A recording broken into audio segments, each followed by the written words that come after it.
Good morning, everyone. If you could take your seats and we'll get started.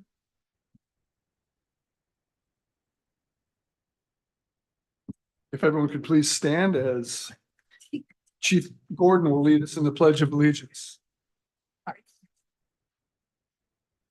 Pledge allegiance.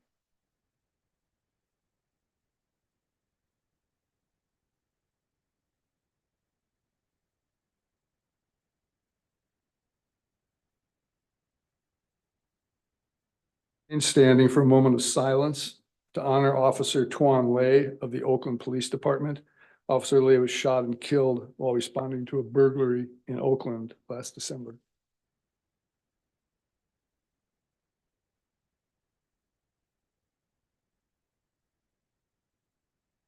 Thank you. Please take your seats.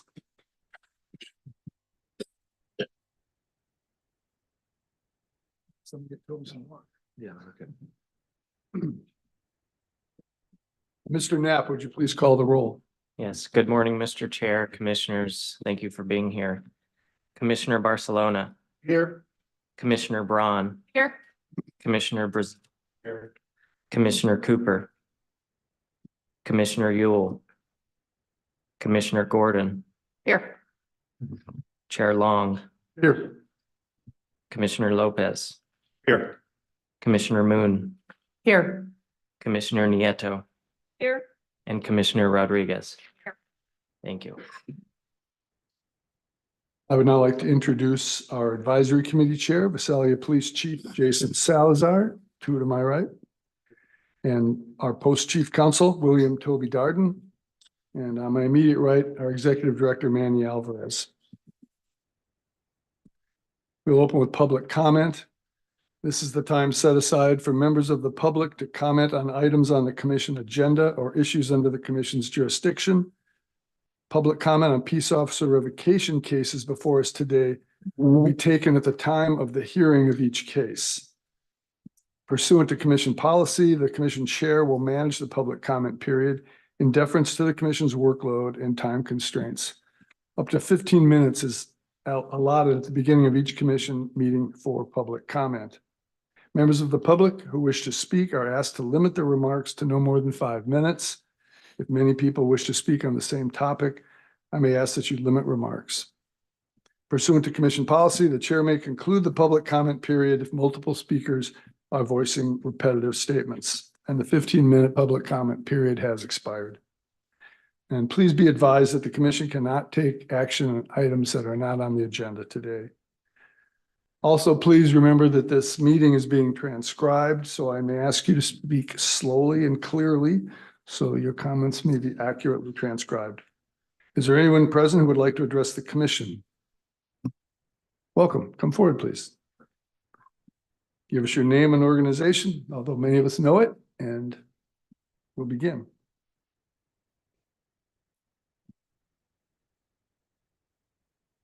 Good morning, everybody. My name is Rodaldo Villada. I am the Executive Director of Hoops for Justice, and I am the co-chair of the Post Subcommittee on the Racial and Identity Profiling Advisory Board. Honorable members of the Post Commission, as co-chair of the Post Committee on the Racial and Identity Profiling Advisory Board, I stand before you today to discuss the critical findings and recommendations detailed in our 2024 report. This communication, underscored by the cover letter sent by our co-chair, Andrea Guerrero, on January 3rd, 2024, reflects our collective dedication to improving law enforcement practices with the ultimate goal of eradicating racial and identity profiling. Over the past 7 years, our board has meticulously reviewed the majority of racial and identity training courses offered through Post. Despite these efforts, data from 2018 through 2022 reveals persistent disparities in the treatment of individuals perceived by officers as Black, Hispanic, and transgender, particularly during traffic stops. These findings prompted a reflective pause among our members, leading to a critical question: what fundamental elements are missing or need reinforcement across all training courses? In response, our 2024 report proposes 5 strategic recommendations aimed at strengthening the post framework to address and eliminate racial and identity profiling. Number 1, collaboration on guidelines. We recommend that POST collaborates with our board to develop and adopt independent guidelines for racial and identity profiling training. These guidelines should stand separate from the curriculum, establishing a foundational ethos for all courses. Number 2, timeline integration. The integration of a review timeline by both our board and community members will ensure that these guidelines and training curriculums are regularly evaluated and updated to reflect the evolving nature of law enforcement and community relations. Number 3, community and stakeholder input. Engaging community members and stakeholders early in the course development process and incorporating their feedback is crucial. This proactive approach will ensure that training materials are not only relevant, but also resonate with the realities and needs of the community served. Number 4, evaluative mechanisms. We urge POST to implement mechanisms that evaluate the effectiveness of all courses related to racial and identity profiling. Utilizing RIPA data as a primary measure will provide tangible benchmarks for assessing progress and areas for improvement. Number 5, accountability and responsibility. It is imperative that training emphasizes the accountability of officers for discriminatory practices and underscores the responsibility of supervisors in enforcing these standards.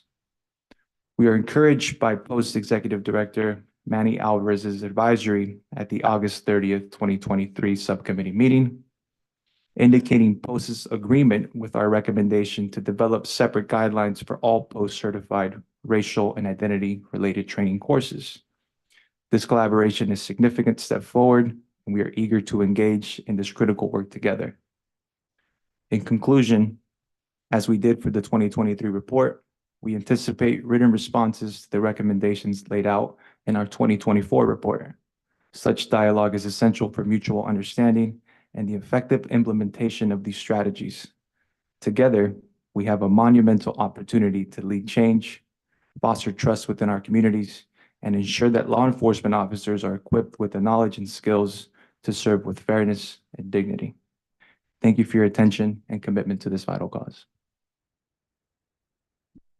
Thank you much, Mr. Villeda. Are there any questions or comments on the presentation? None at this time.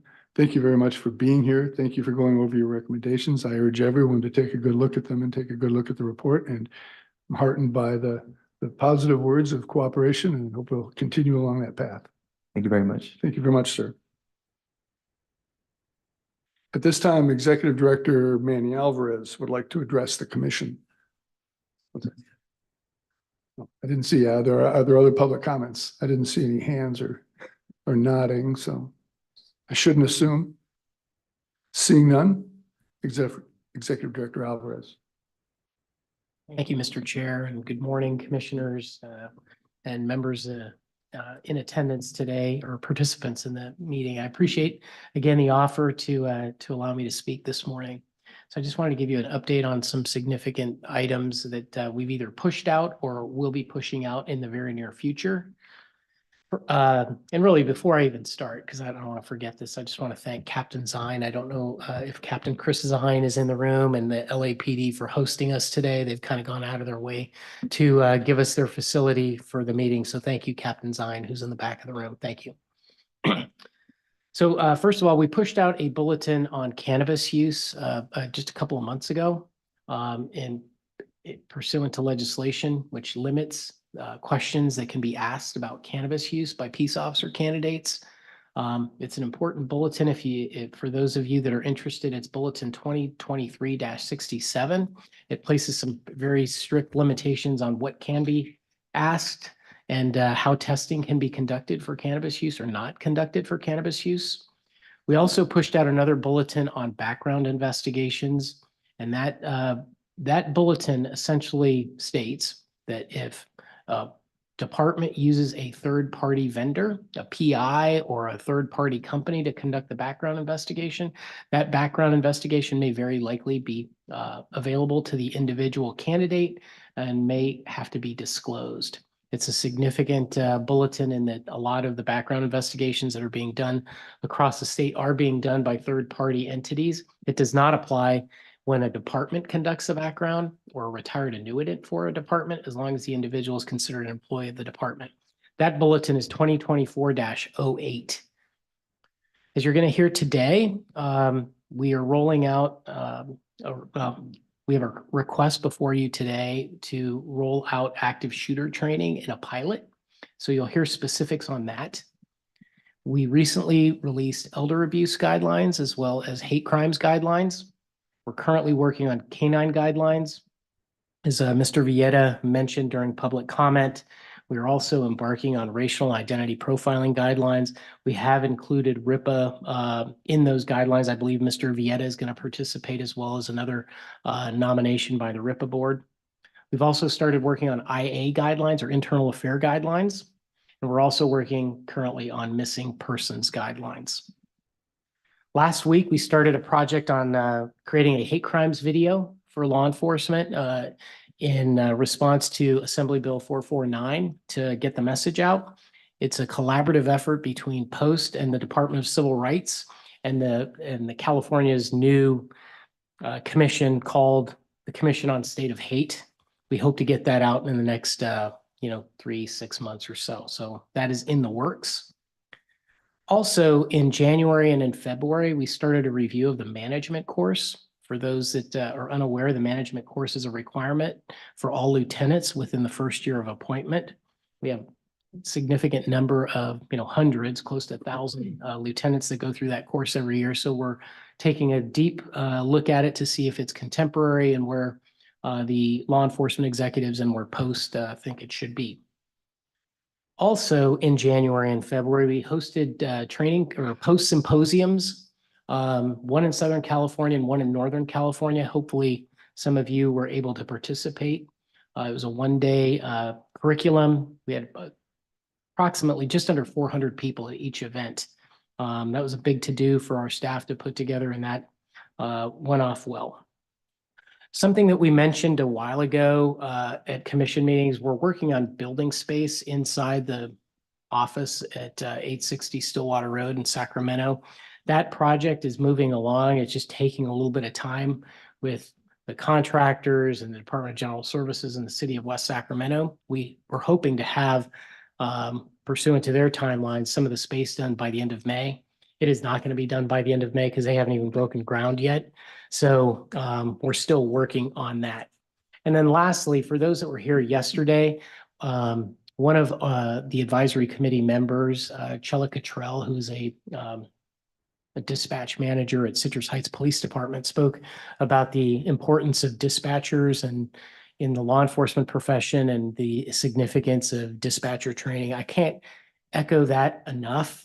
Not just with dispatchers. I think I'd mentioned it at a meeting 6 months ago, but just a food for thought. Not that that we need to do anything or move anything forward, but constantly asking ourselves inside of Post as to whether we are missing the mark with some of the other professional staff, not just dispatchers, but other professional staff at law enforcement agencies, and whether we should be providing additional training.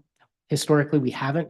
We're seeing more and more professional staff being employed by departments for a number of reasons. One, to professionalize the profession. And two, sometimes it's less costly for the department to have professional staff on board, whether they're CSOs, record supervisors, and such. Are we missing that mark? I venture to say that I think at times we are. I know we have a lot on our plate, but could we do more in the future in that regard? And I just wanted to say that after she made her comments yesterday about the importance of dispatchers and really pushing that mission forward.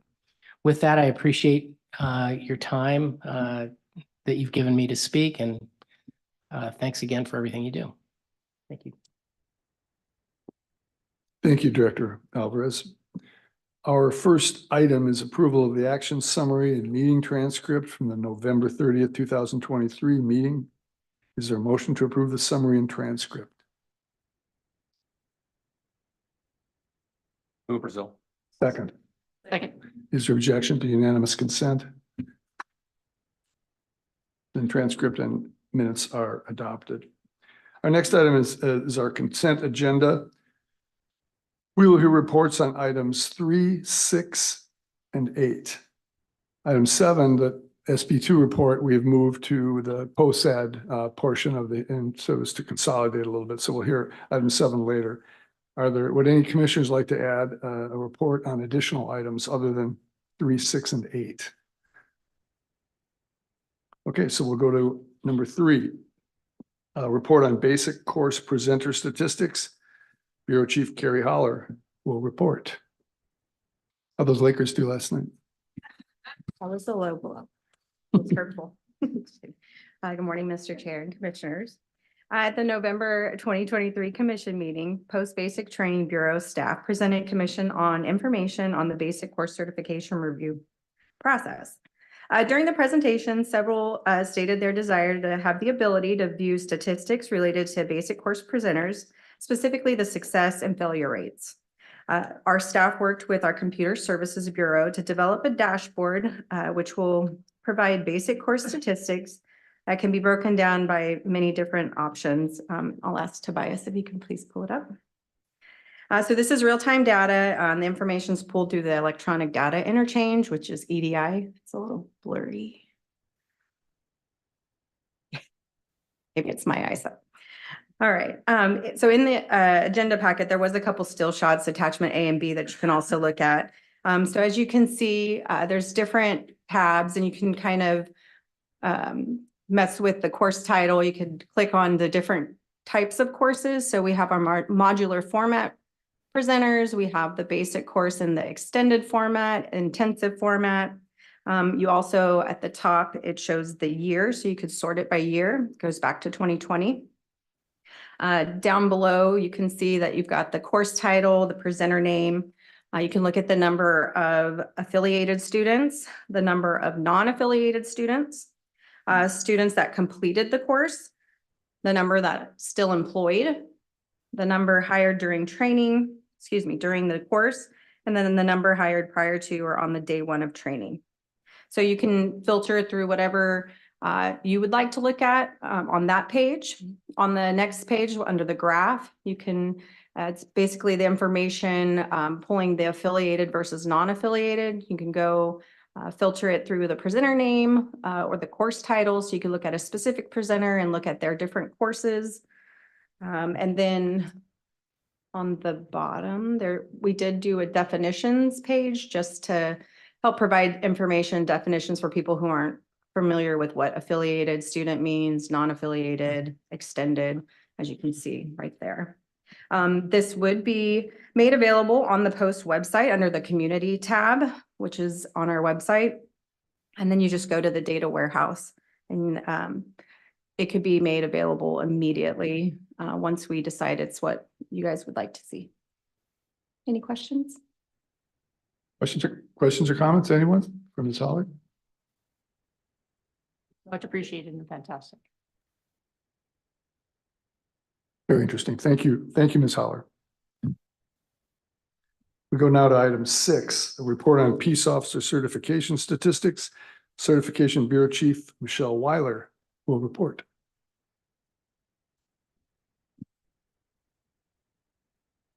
Morning.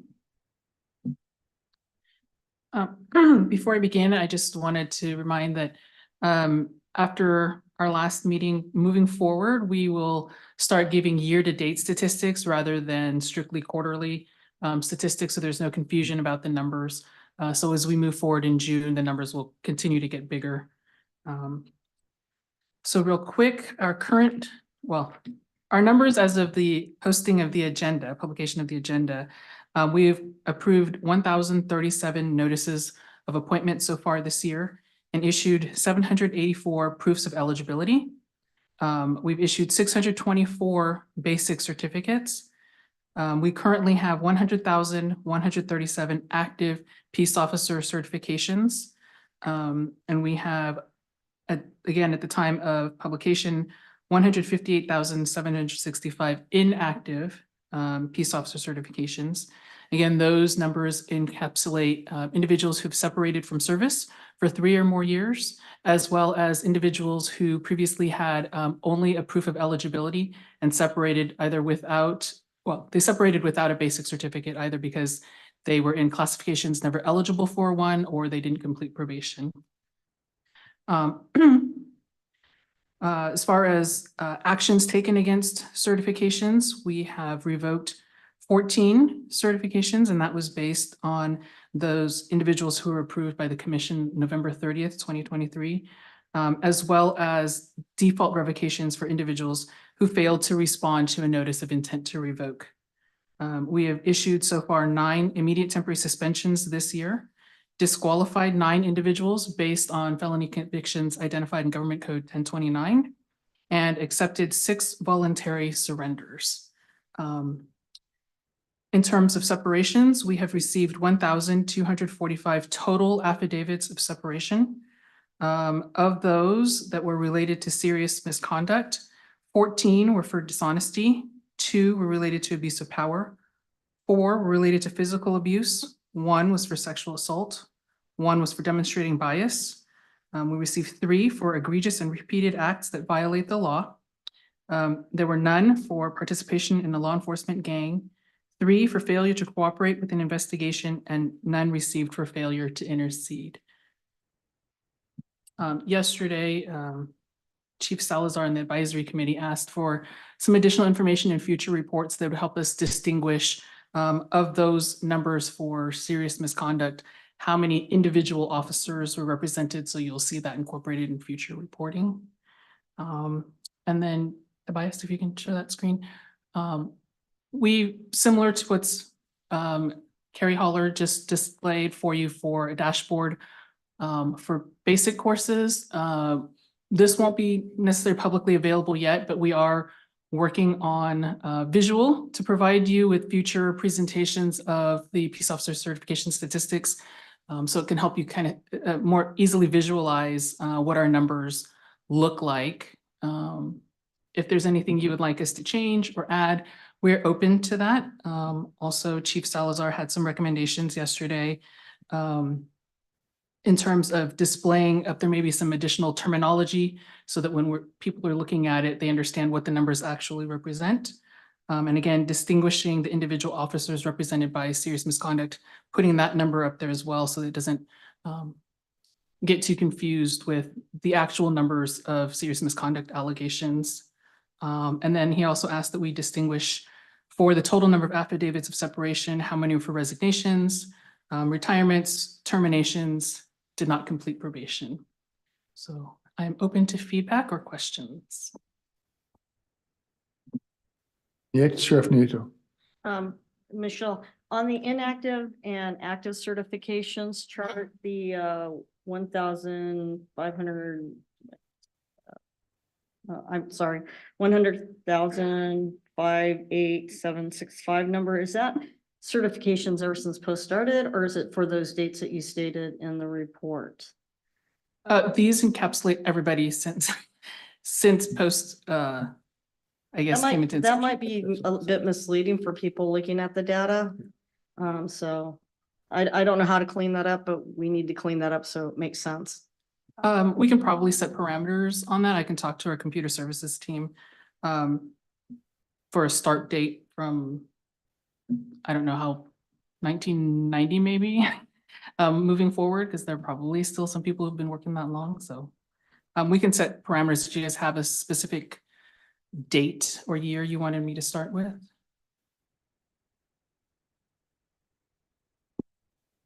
Commissioner Nieto again. Why it's misleading, because in the report, it just says a summary and you guys give some dates. So I don't know if we need since the inception, but maybe it's year by year. And if you want to show total inactives since life began, that might be a separate, thing on the dashboard. I don't know what value there is to that though.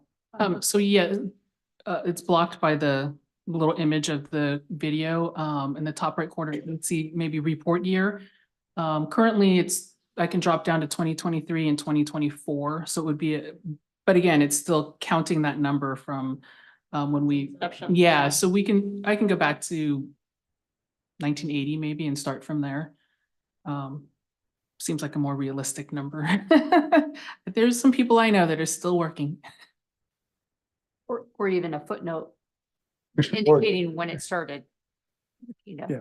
I think just some explanation within the box for context. I agree. A footnote would seem to Yeah. some explanatory just information because it does, the question does kind of come up. So Is it- just a clarification, everybody, we prefer a footnote rather than setting a time frame parameter. Yeah, I think. Okay. I think that makes sense.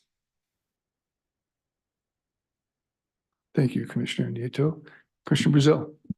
Yeah, Michelle, a couple questions. On the voluntaries, or I'm sorry, let's start with, I have two. One is on the 9 disqualified. Do we see a pattern, a trend, or a theme to those disqualifications? That'll be question number one. In terms of the 1029 disqualification. Yeah, that's the 9 on the 1029s. Those generally seem to come across the board, different types of felony convictions for different types of crimes that have been adjudicated. And then you had a. The second one's on the voluntary surrenders. What were those for? The categories that they, I know we're gonna address it later with the form that you guys are suggesting we do to capture some of that, but of the people that voluntarily give them up, do we see why they're voluntarily? I have an idea, but let's So- see if I'm right. I think it will come up later, but some of these are in response to plea agreements with the district attorneys. So we don't even have an allegation of misconduct yet in some of them. Some of them are in response to receiving a notification from Post that we are proceeding with an investigation or taking the allegation of misconduct under investigation. So those, and I think we might talk about it later, but those would be good to track in the future, particularly those that are, like you said, negotiated as part of a plea deal on a criminal case that you will surrender it. I mean, we're gonna take them above in the 1029 on the felonies anyway, but that way there's some, So you'd we like to can, we see, can see what they are versus, we could see we're in the process that people are voluntarily surrendering, basically plea deals or some settlement with on revocation or something. As you start to get more numbers, it might just show a pattern or a process. So. okay,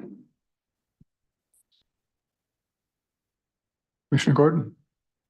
Would it be beneficial to be able to break them out between on-duty conduct and off-duty conduct?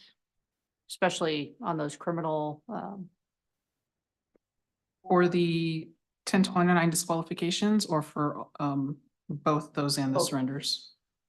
because I do think it's helpful to know as we're entering this process, what behavior is occurring on duty, what behavior is occurring off duty, because I think you learn from both, especially if we're looking towards the future and, as we said at the academy, how we can better, help the future of this profession to understand what is getting folks in the most amount of trouble and be able to understand training or things, deficiencies in the academy or things in hiring that we should be addressing too. So Okay, I can try to work that into the next report. Do you want a separate report for everything in June?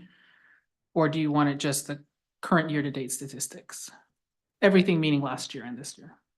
I think it would be helpful to have the whole piece Okay. so that we're comparing as much data as we can possibly get out of it.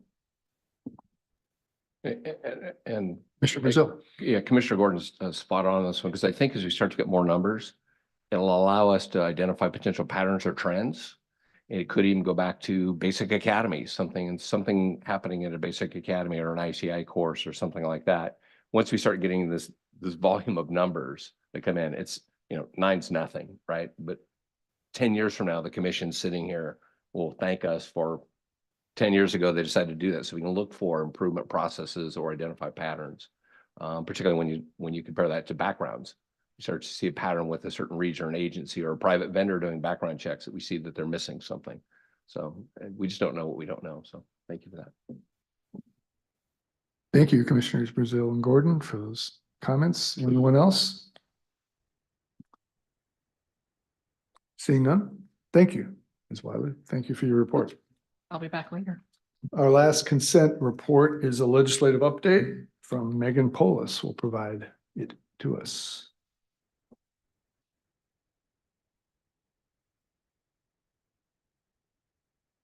Good morning. So the legislative session is underway with just over 2,100 bills, new bills that have been introduced since January 1. This is an election year. We are in a budget deficit and there's some new leadership. So that will all be contributing factors into how legislation plays out this year. I'm going to be discussing 11 new bills that could affect Post in some way this morning. So the first bill is AB 1839. This bill establishes the Law Enforcement Officer Grant Program.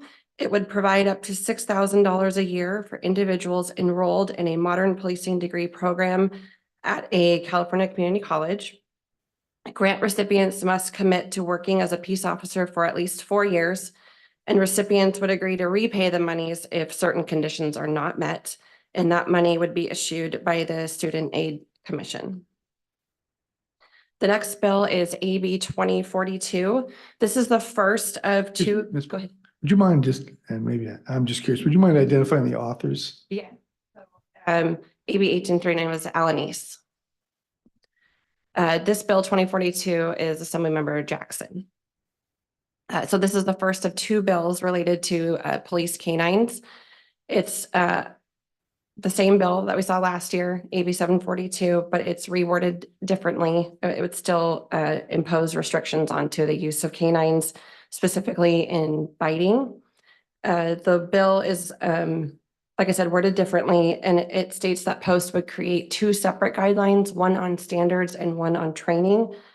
And there are specific provisions in those guidelines, and agencies would be required to excuse me, adopt policy based on those standards. The next bill is AB 2138 by Assemblymember Ramos. This bill would grant peace officer authority to tribal police, meeting specific standards, training standards outlined in the bill language. The bill also would add 2 additional members to the Peace Officer Standards and Accountability Board for participation only in the potential decertification of tribal police members. And this bill is similar to a couple that we've seen in the past couple of years. The next bill is AB 2382 by Assemblymember Rubio. This bill is currently a spot bill, meaning that it doesn't really have any substantive information in there. It would be related to a mandate for Post to create training on human trafficking. So we're watching that to see how it changes. AB 2541 by Assemblymember Baines. This bill would require Post to develop guidelines addressing wandering associated with Alzheimer's disease, autism, dementia, and other related diseases. The bill language includes minimum content such as protocols for deploying agency resources, developing community awareness, and coordination and communication protocols between agencies. The next bill I don't have a slide for because it was just updated on Monday. It's AB 2710 by Assemblymember Lackey. This bill would require Post to create guidelines on procedures during an active shooter incident, specifically to prevent unnecessary radio transmissions and inappropriate self-deployment. The bill further adds that each agency will need to meet specific requirements during an active shooter incident, such as identify the incident commander and prohibit indiscriminate parking. So this bill is born out of the incident in Uvalde. The next bill, AB 2923 by Assemblymember Jones Sawyer. This bill requires a form that is used to receive public complaints also include a provision if the complaint includes an allegation of racial or identity profiling and a space to describe the allegation. And this applies to both written and verbal complaints. The next bill, AB 3021 by Assemblymember Colra. This bill requires specific information to be stated prior to interviewing a family member of a person who has been killed or seriously injured by a peace officer. The information to be stated is for the officer to clearly identify themselves, show identification, and state specific information as outlined in the bill language. And this will apply to not just peace officers, but prosecuting attorneys and investigators of the prosecution, and it applies regardless of the interview location. The next bill is AB 3038 by Assemblymember Asali. This bill would require a school district to hire or contract with at least one armed SRO to be present at each school in this district. I only have two more. The next bill is AB 3241 by Assemblymember Pacheco. This is the second of the two police canine bills. This bill concept was drafted by the law enforcement associations, and it largely resembles our current use of force standards. It establishes a use of force definition for canine use, requires posts to create guidelines with specific items to be included, and requires all canine programs to train with post-certified training. And then our last bill is Senate Bill 1020 by Senator Bradford. This bill requires each law enforcement agency and academy to prohibit the use of ethnic shooting targets. The bill defines ethnic shooting target as any physical range target that depicts a human form or part of a human form that includes skin colors or facial features from which a person might reasonably discern a race or ethnicity of the person depicted. And an ethnic shooting target does not include a silhouette target or a human form target with a non-human skin color, such as green or blue, that does not have facial features. This bill also further defines training to not only include the academy, but any in-service training for peace officers that involves live firearms training. Those are the bills I'm presenting on today. I like to warn everyone that we're only just beginning. These bills are going to be amended, gutted, changed as we move through the process. I have the timelines there on the screen, so you'll see that it's quite a long road to the end of August. And with that, I conclude my presentation. I'm happy to entertain any questions. Commissioner Jacob. Nieto. Manny, or Director Alvarez, this is probably for you. Can you clarify on the administration of justice degree or another degree, what post has finally decided to do with that for officers coming in? Commissioner Nieto, I believe you're referring to Assembly Bill 89. And for us, we're to a certain extent, we're in a wait and see posture at this point. So the Community College Chancellor's Office had the first phase of it was to submit a report to the legislature on what they intended to do with the modern policing degree. Phase 2 for them was to create a modern policing degree program, an associate's degree. And phase 3 for us was to implement within 2 years the requirements of having a modern policing degree and a bachelor's degree. And I caution the word "and" because the author has stated that the word "and" should have been an "or." So the Community College Chancellor's Office submitted their report to the legislature, I believe in October or so of last year, which then gives us 2 years to raise the minimum age or minimum education requirements, which in theory would make it October 2025. The modern policing degree is not ready yet. The Community College Chancellor's Office has started putting that degree curriculum together. They have advised us, as well as the author of Assembly Bill 89, that they will likely not have the modern policing degree ready until at least October of 2025. So the author, we've had several meetings with the Chancellor's Office as well as with the legislature, with the staffers in the legislature on the challenges that that's going to cause for the law enforcement community. Obviously, if the modern policing degree is ready, it's still going to take some time for individuals to complete it.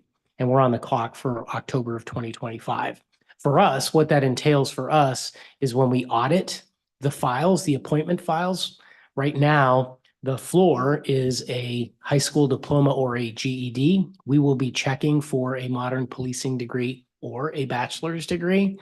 From what we're hearing inside the legislature, it sounds like all of the parties, I don't want to speak for them, but all of the parties that have been involved in Assembly Bill 89, including the author's office, are discussing rolling back the time frame to make the adjustments to allow the community college chancellor's office to come up with a modern policing degree, and also for individuals to complete the degree. We're hearing of dates, implementation dates of 2030, 2029 seems to be the date that they're kind of keying in on, but it remains to be seen. We've really said to everybody that it seems like it's going to change, but right now we're on the clock for 2025, October 2025. Hopefully that answers it, Commissioner Nieto. Thank you. Thank you. Thank you, Commissioner Nieto. Are there any questions or comments from Ms. Polis? Then we thank you for your report and know it will be substantially different in June. Chief Salazar, did the advisory committee have anything to add on the consent, on any consent items? Thank you, Mr. Chair. The advisory committee did hear reports on items B3, B5, B6, B7, and B8. All of the comments that were provided by the advisory committee were actually commented on by staff, particularly with regards to the serious misconduct allegations and representing a total number of officers. So those comments have already been provided in those presentations by staff, and no additional comments from what you've already heard, sir. Thank you. Thank you, Chief. We will move now to the Finance Committee item on the agenda. The Finance Committee did not meet this morning because Commissioner Ewell, our chair, could not be present due to a funeral.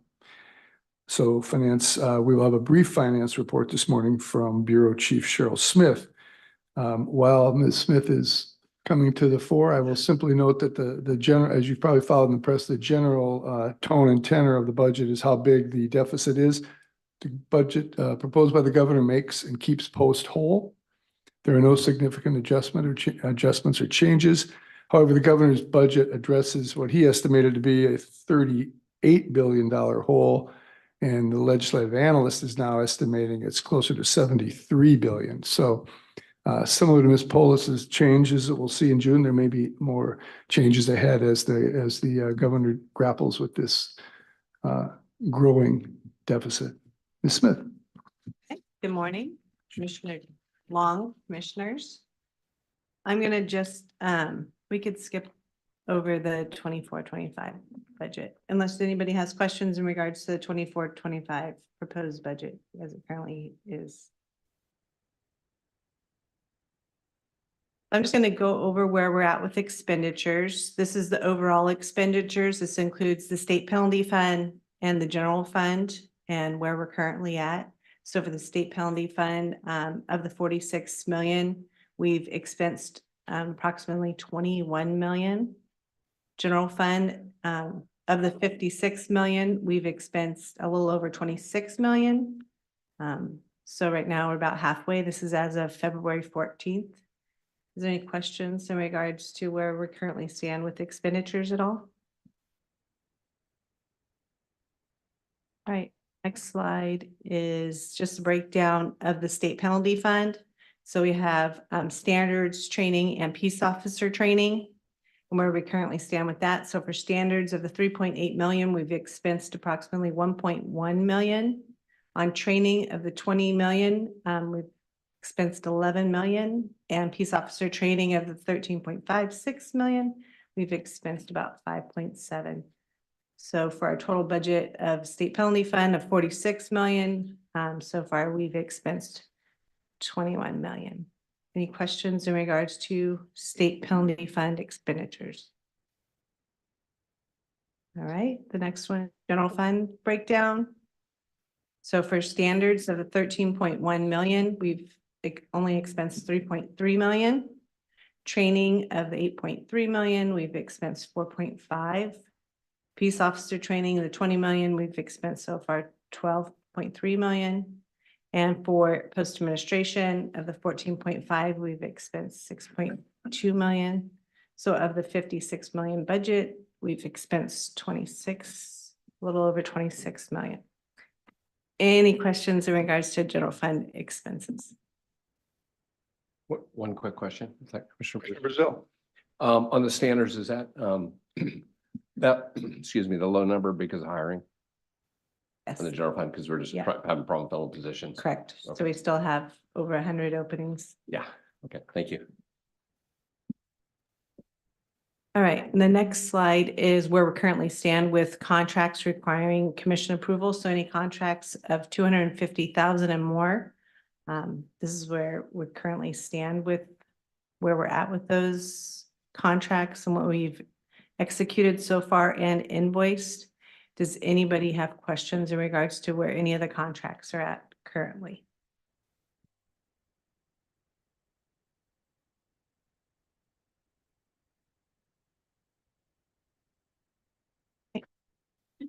The next slide is just on the training reimbursement requests and how many training reimbursement requests we have processed so far this year and the total dollars expense for the training reimbursement requests. Any questions in regards to the training reimbursement request expenditures?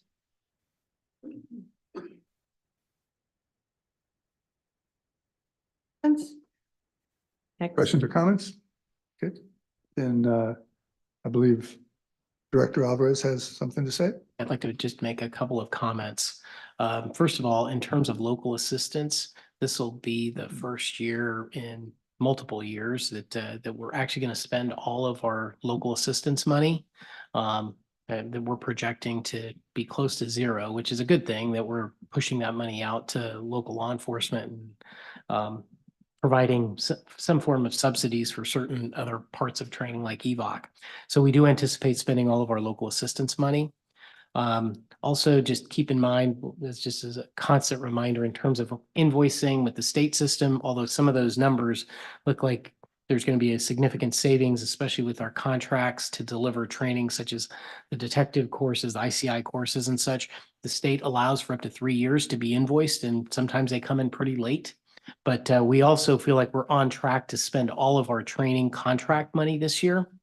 And then lastly, we did return $10.86 million of this year's money back to the state that we didn't think we would spend. That 10.86 million, $8 million relates to salary savings for some of the vacancies, as well as for DOJ and Office of Administrative Hearing costs, because we haven't really pushed any cases from the commission, from the board commission to the administrative law judges. So we returned some of that money. That money will revert back. It's going to be back in the budget again for 2024, 2025. And there was a bucket of 2.86 million of local assistance money that was thrown in a few years ago that has really never been touched in a separate bucket. That will not come back next year. So the $8 million that I just mentioned will come back. So just wanted to add those two things. We do have a strong budget for next year, at least at this point. We'll see where it ends as we go through the budget process in both the Assembly and the Senate, but so far it looks good. Thank you. Thank you, Director Alvarez. Anything else, Ms. Smith? That is it, but we're going on to, Yes, we will now move to contracts. If we could get that slide up, I assume they're prepped for that one. We'll do the contracts now. We will review them and vote on the 16 contract proposals by bureau as we have in the past. There's a summary of each contract in the agenda as well as detailed backup in the attachments. And should any member wish a presentation on any of the contracts, staff is available to provide that report. We'll take a good look at it and we will go through them by, as I said, by bureau, not by individual contracts. For each bureau, when we come to a motion and a vote, I will ask if any commissioner wishes to abstain from voting for conflict of interest or other reasons. So first batch by the training program services, are there any questions or comments about any of these contracts? Take a few moments.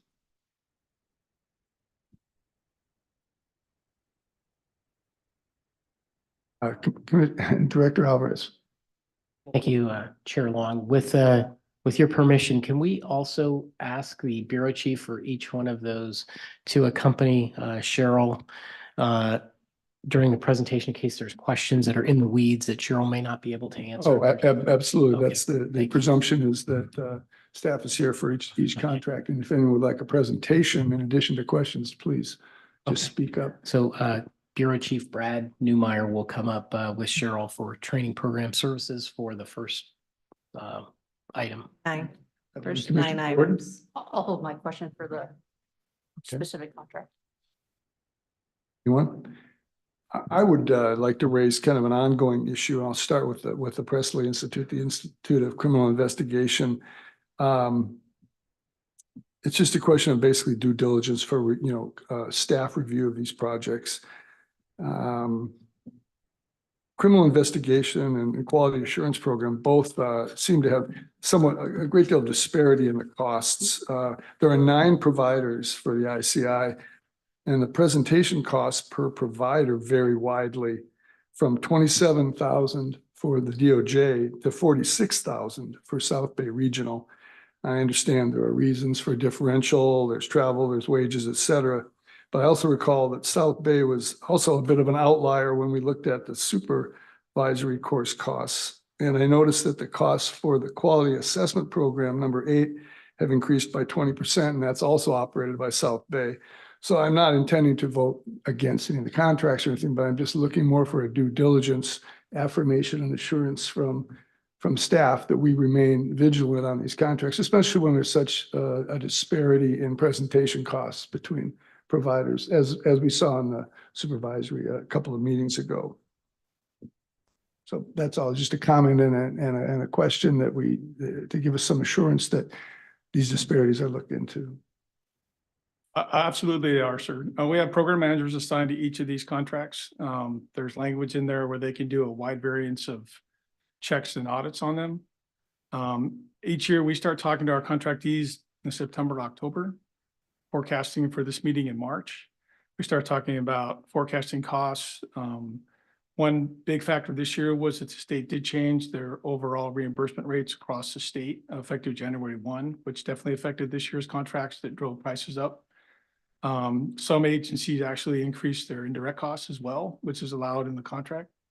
And in the matter of South Bay, their model is that they put the full suite together.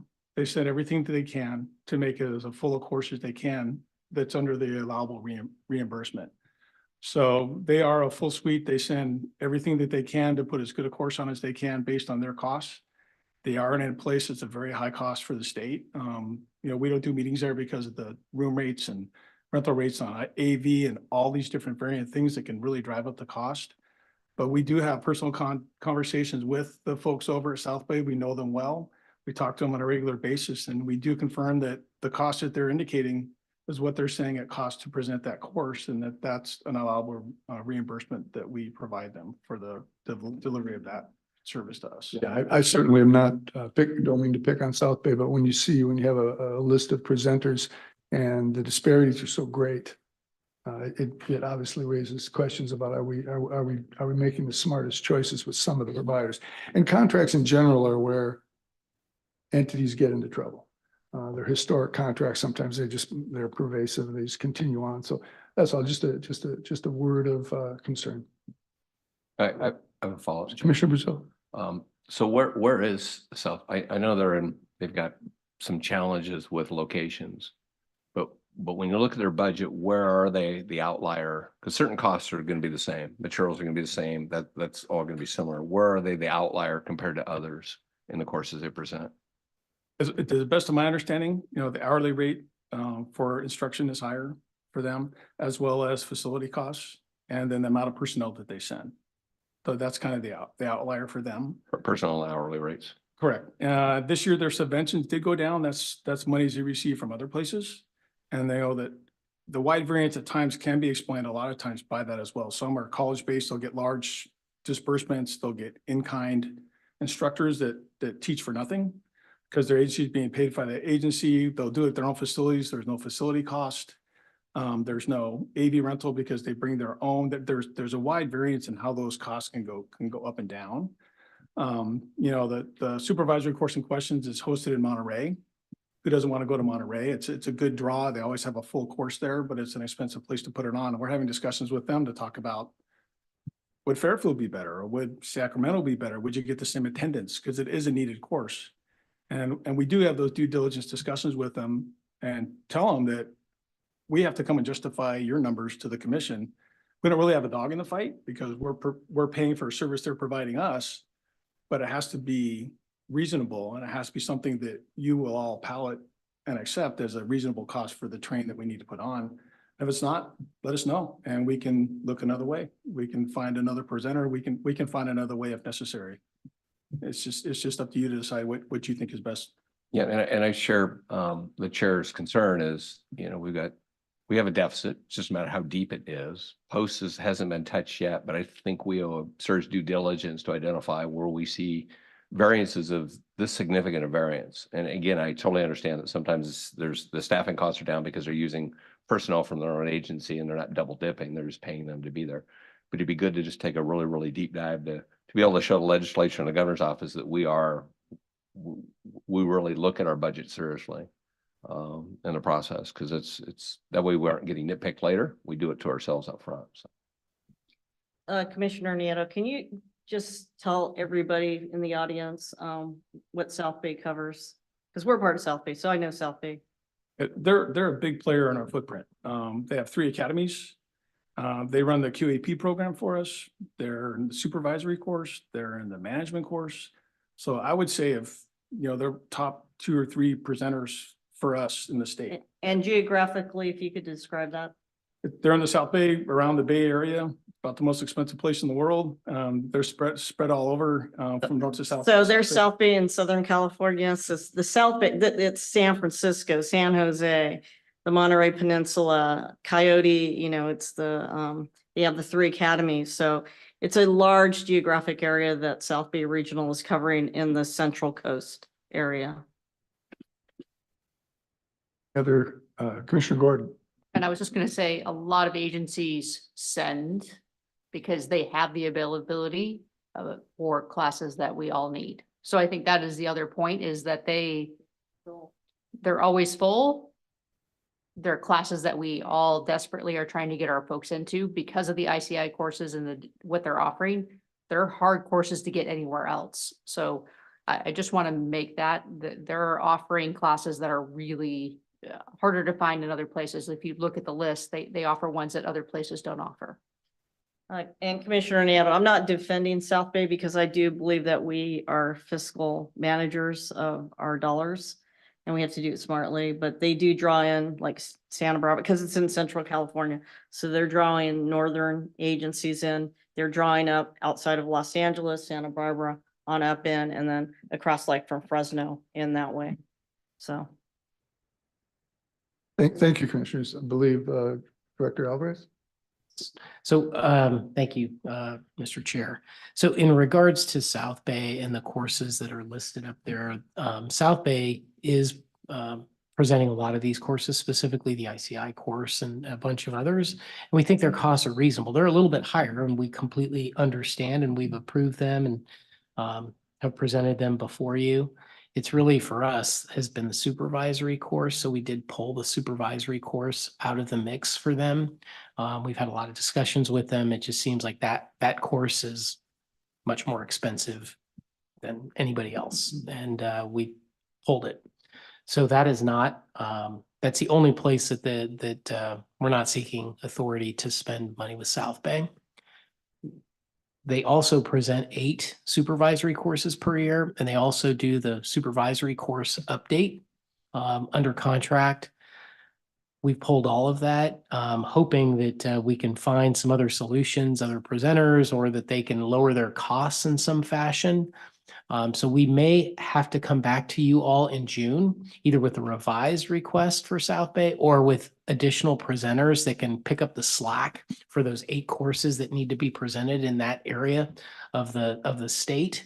So they're on there with the exception of the supervisory course. That seems to be the only one that's really causing us some significant challenges. And Commissioner Nieto again, and I know I've been in discussion with South Bay and I've been in discussion with the director because the Monterey County Sheriff is asking how do we get our things certified to help save some of these costs, you know, in our area, so. Thank you, everyone. Yeah, it's just simply a call for due diligence assurance. That's all. Any other questions or comments for any of the proposed contracts in the training program services?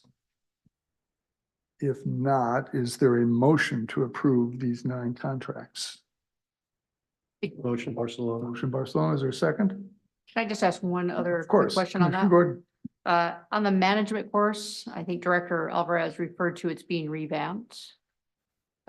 Is it being revamped through Post or through the current provider right now? So it's through Post, and I probably shouldn't have used the word revamped because Refresh. we're doing a review of it. So we've met both in the month of January and February with law enforcement executives throughout the state. We had one meeting in Southern California and one in Northern California. The presenter that participated in that was the Government Training Agency out of San Diego. As we went into those discussions, it's been a longer project, right? We had the UC Possibility Lab take a look at it. We did a survey to the field. And now we're having these workshops, and going into the workshops, we've said, look, perhaps there's nothing that needs to be changed. The surveys have come back somewhat positive, but we should always be doing a deep dive on all of our courses on a regular basis. And if there's nothing to change, we shouldn't be obligated or feel obligated to make any changes. I suspect there's going to be some just based on the feedback that we've been provided. So it's more of a review, and I apologize for using the term revamp because it may not be a full revamp, so to speak, but we're actively in the process of just looking at the curriculum, looking at how it's delivered and such. And I hope that we can always do that with every course that we have that we deliver. Well, and I do think it's appropriate. I'll save my personal comments for the course, but I think it's very appropriate. But my question is, as we approve this contract, is the vendor open and willing to make the necessary changes that are going to be suggested as part of this review process? Yes, I'm sure. Well, we develop the curriculum, so they have to deliver whatever the curriculum is that we deliver, that we create. I believe there's 3 presenters for the management course as well as CHP, if I am not mistaken. Is that correct, Brad? That's correct. It's South Bay. It is GTA. Government Training Agency Cal State Long Beach. and Cal State Long Beach, and CHP delivers their own management course as well. So they will be delivering the existing management course until we change the curriculum. Should we? Yes. Thank you. Thank you, Commissioner Gordon. So we have a motion on the training program services contracts from Commissioner Barcelona. Is there a second? Second, Moon. Second for Sheriff Moon. Is there objection to unanimous consent on these contracts? Seeing none, the motion carries. We move now to the Basic Training Bureau and its one contract, the EVOC contract. Are there questions or concerns? Ms. Holler, I believe. Questions on the EVOC course? It's the same amount exactly. If there are no questions, is there a motion? Motion, Braun. Is there a second? Again, is there objection to unanimous consent to approve this contract? Seeing none, motion carries. We move now to the Training Delivery Compliance Bureau, 2 contracts. You're on your own there, Ms. Smith. Is there any questions on these 2 contracts? Questions or comments? Commissioner Brazil. Just a real quick question on the scope of the DOJ. What's that cover? Because it's the new one. Yes. If I can introduce Bureau Chief Tom Chalk, who has training, delivery, and compliance. Along members of the commission, good morning. To answer your question, sir, I can run down why that increase is 200,000 more from the previous contract, which was approved in 2018 was the last time. And so during COVID, many courses weren't being presented. And I can run down what courses are included in this contract increase if you'd like to hear that. That's the DOJ at line 12. Yes. That's right. That's good. It was prior. We just had none in the current fiscal year. I just saw the none in this current fiscal year, but There wasn't a contract. 443,000. Yeah, there wasn't a contract for it last year or the previous year before that. It's been since 2018 since they've had a contract. And we're trying to play catch up with DOJ with these legislatively mandated courses that need to be presented and get people back up to speed, especially with clandestine laboratory training with the fentanyl problem. There's just a demonstrated need for the additional courses to be presented. So it's not new, it's stuff we had done in the past and they just stood it down for, and then we're standing it back up. That's correct, sir. Okay. Perfect, thanks. More questions on these two contracts in the Training Delivery Compliance Bureau? If not, is there a motion? Brazil. Is there a second? Yeah. Right. Is there a? Oh, I would like to abstain. okay, yeah. Mr. Lopez would like to abstain on this. Is there objection to unanimous roll call minus Lopez? I have a question for council. Since I'm an agent, does it matter whether I vote on this one or not? I have no Barcelona? input on training, It's courses or anything. it's your there. call as to whether you can be fair. But certainly if you believe that your relationship with DOJ is such that fairly vote on it, then you should abstain. I can fairly vote. Thank you. And is there objection to unanimous consent minus Commissioner Lopez? Seeing none, that motion carries. We move now to the Learning Technology Resources Bureau. Are there questions or comments on these contracts? Maybe you'd like to address, similar to Commissioner Brazil's question on DOJ, the learning portal maintenance and why it goes from $0 to $800,000. I'm sorry, I didn't want to. Yeah, would maybe you'd like to just address, jumping in maybe ahead of Commissioner Brazil, similar question to DOJ, why it's a blank and it moves to $800,000 in the Lowering in the for budget. 14. I'll answer. Right, okay. You want me to answer? Sorry, So it's sorry. because it's a multi-year contract. And so the contract started, it was 22-23, so there wasn't really a contract for 23-24. So that's why it looks blank.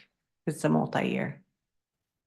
And the follow-up question, because that's what I thought it was, how many years is that the new contract for?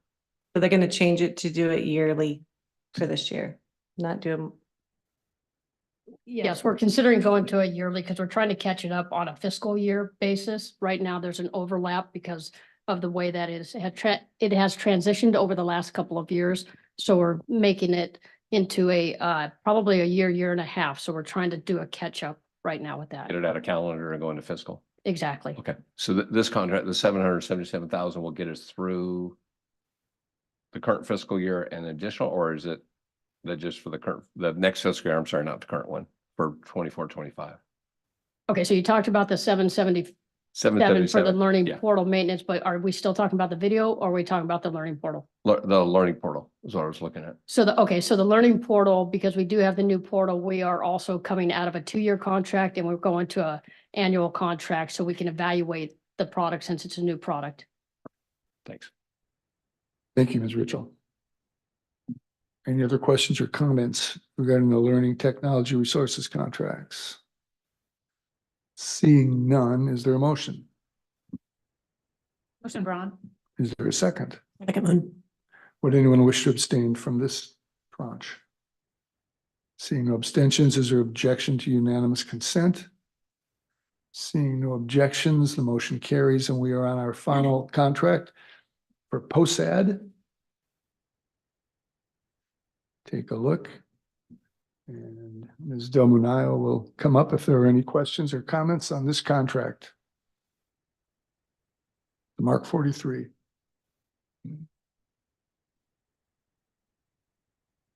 Seeing no questions or comments, is there a motion? Brazil. Braun, second, Braun. Motion and a second. You Does get it. anyone wish to abstain? Abstain from voting on the Mark 43 contract?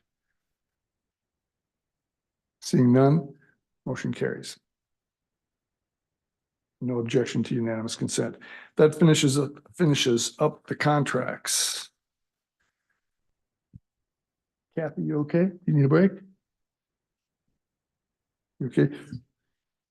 We're gonna go to the Basic Training Bureau at this point. I was just wondering if are you good? Okay. All right. We'll go move to D, the Basic Training Bureau.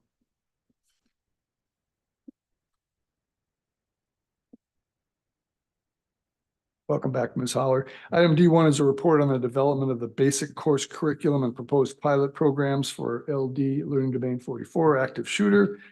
Basic Training Bureau Chief Carrie Holler will report. Hello again. So back in March of last year, our staff facilitated a discussion with the Academy directors and coordinators at our basic course consortium about the need for active shooter training and basic courses. There were already 13 academies that had incorporated presenter-specific content covering active shooter training. Those that were in attendance agreed that the topic should be incorporated into the basic course. We then facilitated 2 workshops, one in October of last year, and the second one was January of this year, with subject matter experts representing 8 different basic course presenters.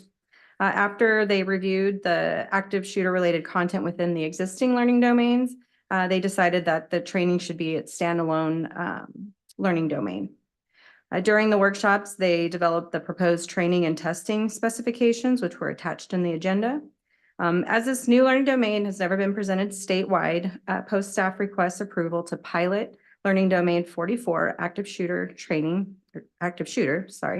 with the following basic course presenters: San Diego Regional Public Safety Training Institute, California Highway Patrol, Sacramento County Sheriff's Office, Butte College Public Safety Training Center, Ventura County Criminal Justice Center, Riverside County Sheriff, and San Joaquin Delta College for the modular format. These presenters were selected to provide feedback from diverse perspectives throughout the state.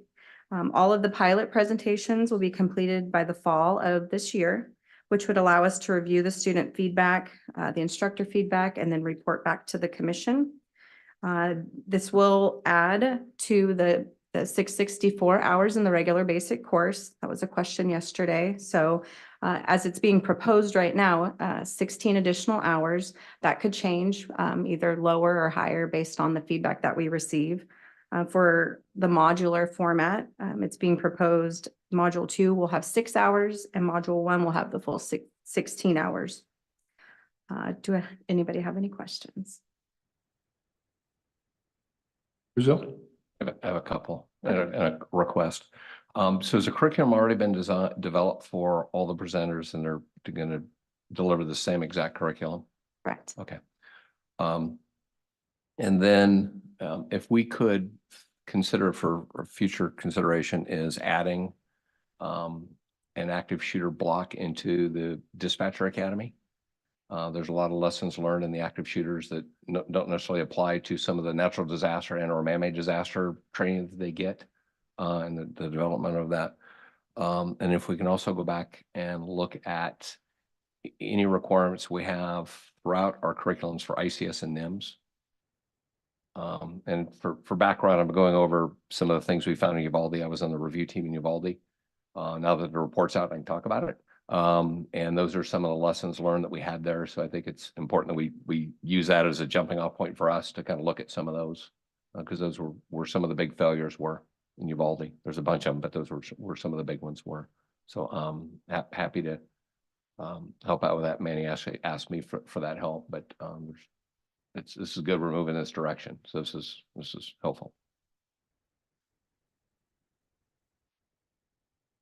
Other questions or comments from Ms. Holler? Director Alvarez. I mean, you have, just as a reminder, you have the training and testing specifications, and that is what needs to be approved. We're not allowed to insert the training into the academy as a mandatory requirement unless we pilot it, and we're not allowed to pilot it without your authority. So we're asking for that. What you're not seeing are the student workbooks, and I know that the Basic Training Bureau has already created a draft of the student workbooks. You don't need to approve those, but those are also, they've already done all of that. So thank you, Carrie, for doing that. So that's what's before you. The questions or comments?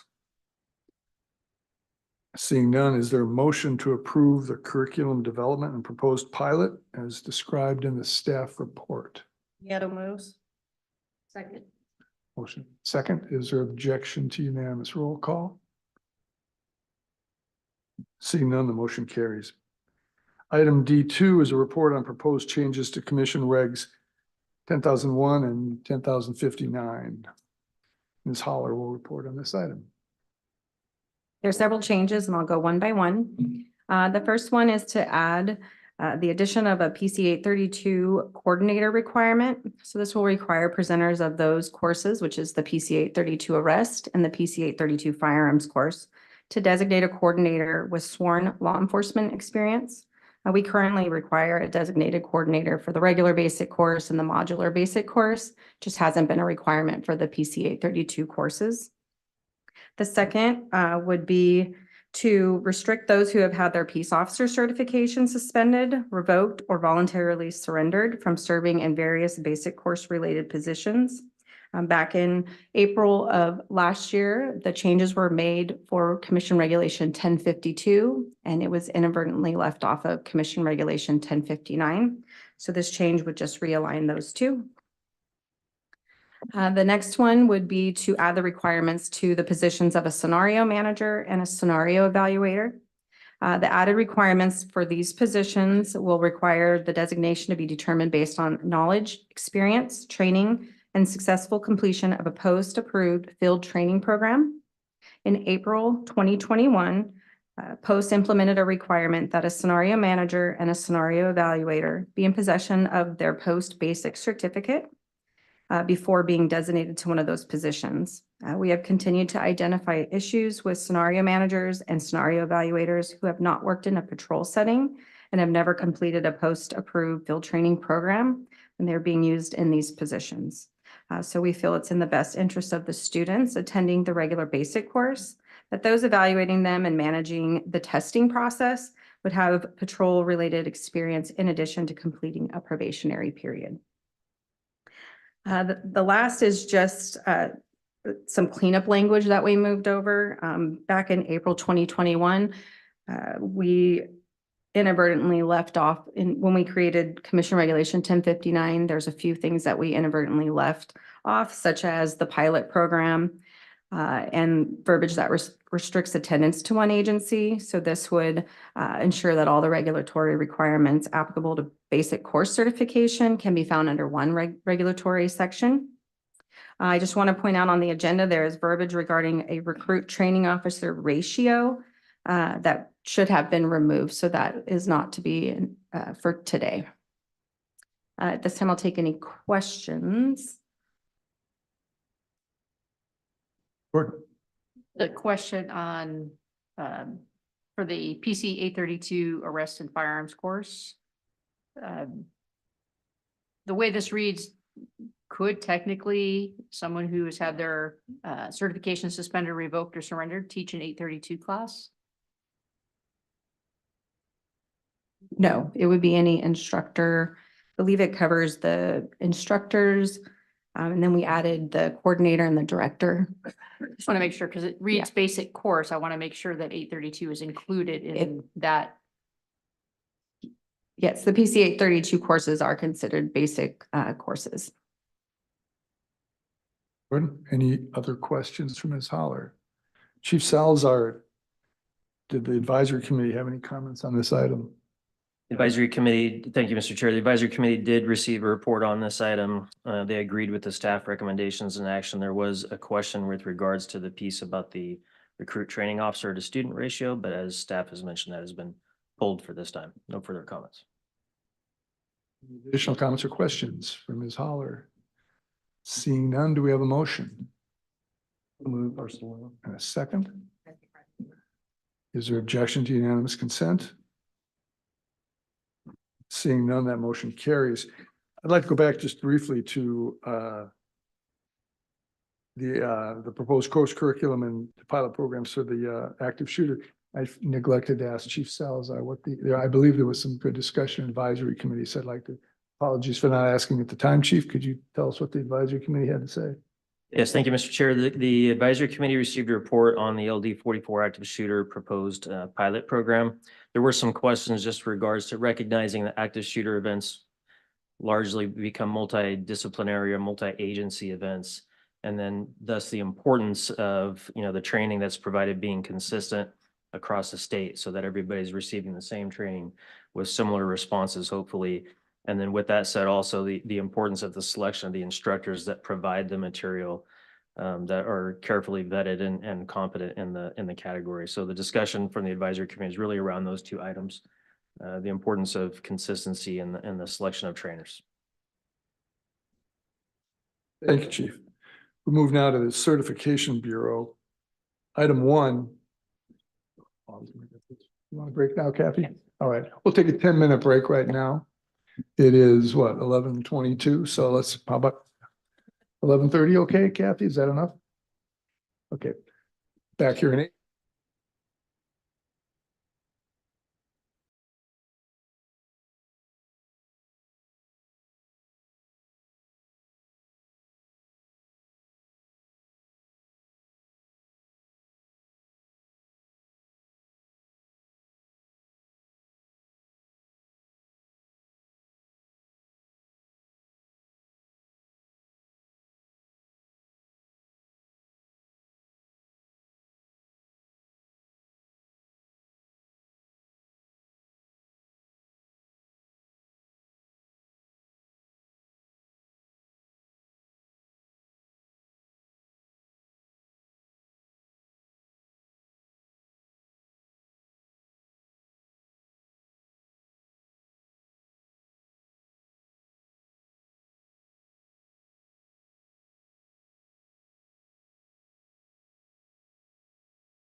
Next up is the Certification Bureau.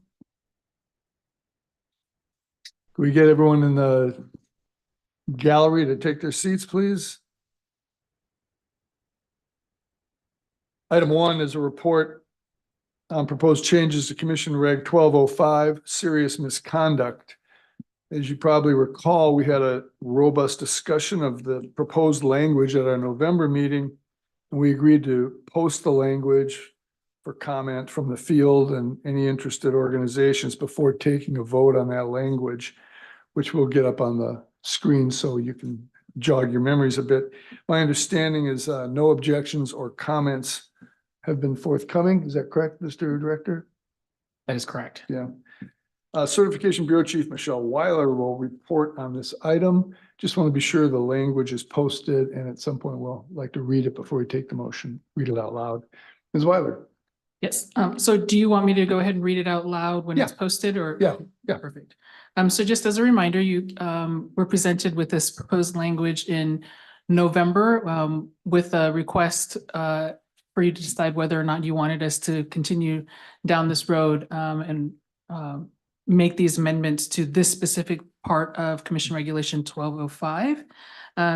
Again, this is to help us set some parameters within the framework that's provided by the penal code so that we have a guide not only for ourselves and the commission and the board members, but also for our regulated public and the general public to understand how we are going to be reviewing allegations of serious misconduct related to a demonstration of bias, what the parameters are that we're going to be working within to determine whether or not a demonstration of bias has occurred. Ms. Weiler, could you just maybe start by revisiting what kind of circumstances led the department to wanting to make this change? Yeah, so the original language is rather vague, and we had a lot of questions both from the agencies in the field and with a lot of discussion amongst our own staff as to how we would measure a demonstration of bias, and that's led us to this point. And Toby was more deeply involved in some of those conversations than I have been. Toby, if there's anything you want to add, jump in.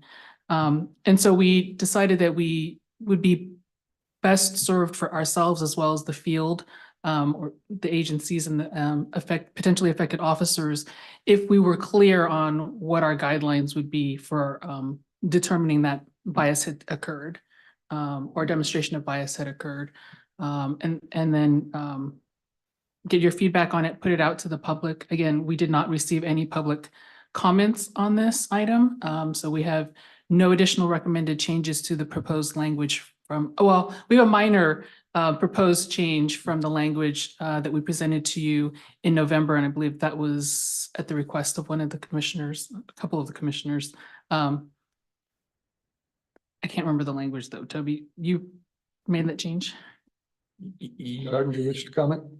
Sure, I think I'm being asked to comment, so I'm happy to do it. So yes, we had made some changes because some of the language that had been preliminarily accepted, there was some wording that the commission didn't want us to include. So we made those changes and removed that language, which the commission didn't like, before we posted it.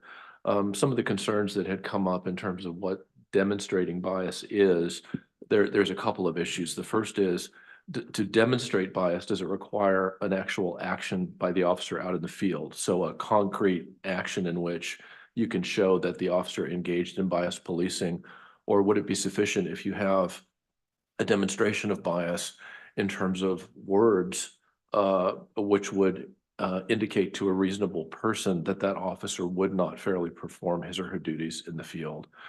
So that was the first. The second is that the issue, since the legislative language included in violation of policy, that could raise some issues which arguably are merely internal, like a purely internal EEO complaint that might be between two people that wouldn't necessarily indicate that the officer may engage in biased policing.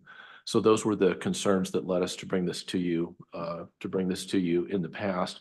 And again, we presented the language, and then when the commission reviewed it, they did request that we modify it somewhat, eliminate some kind of ambiguous language, which is what we did prior to it being posted for public comment. If everyone's memory is jogged, are there any comments or questions about this language or the circumstances that led to the proposal?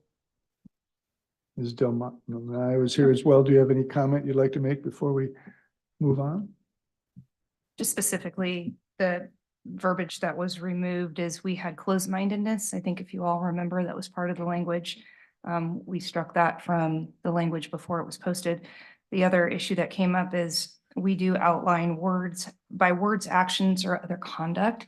There was a request by the commission, should inactions also be included in this language? So just to recall some of the discussion. We thought perhaps other conduct could include inaction, so we did not include that with the language, but that for discussion purposes. Thank you. Questions or comments for Ms. Weiler or Ms. Del Munayo? Commissioner Braun. Braun, that was my question. Would this cover inaction if someone chose not to take action based upon a perceived bias? Arguably, we could include that as other conduct, the fact that they failed to act or do their job, because again, they were biased against a certain class would probably be inclusive of other conduct. Yeah, I'm comfortable with that. Thank you. Like me to go ahead and read the language? Yeah, in an abundance of caution and clarity, why don't you read the language for the record? Okay, before I read the language, so just again, that this proposed amendment is to make clear to all that the words, actions, or conduct demonstrating prejudice, intolerance, contempt, or hatred towards a person because of their membership in a class of persons protected by Penal Code Section 13-510.8 B5 is impermissible when it would lead a reasonable person to conclude the officer has not or will not fairly or impartially perform their duties. So the specific language. Could you hold on 1 second as well? Because I believe what you're reading is different than what we're seeing. Just Yes, so I'm going to read the specific language now. okay. We're adding subsections A and B. Subsection A, an officer's demonstrating bias for purposes of this regulation when the officer either shows or displays by words, actions, or other conduct, prejudice, intolerance, contempt, or hatred towards one or more persons due to that person's membership within a class of persons identified in Penal Code Section 13-510.8A5, when such words, actions, or other conduct would lead a reasonable person to conclude that the officer has not fairly and impartially performed or will not fairly and impartially perform his or her law enforcement duties.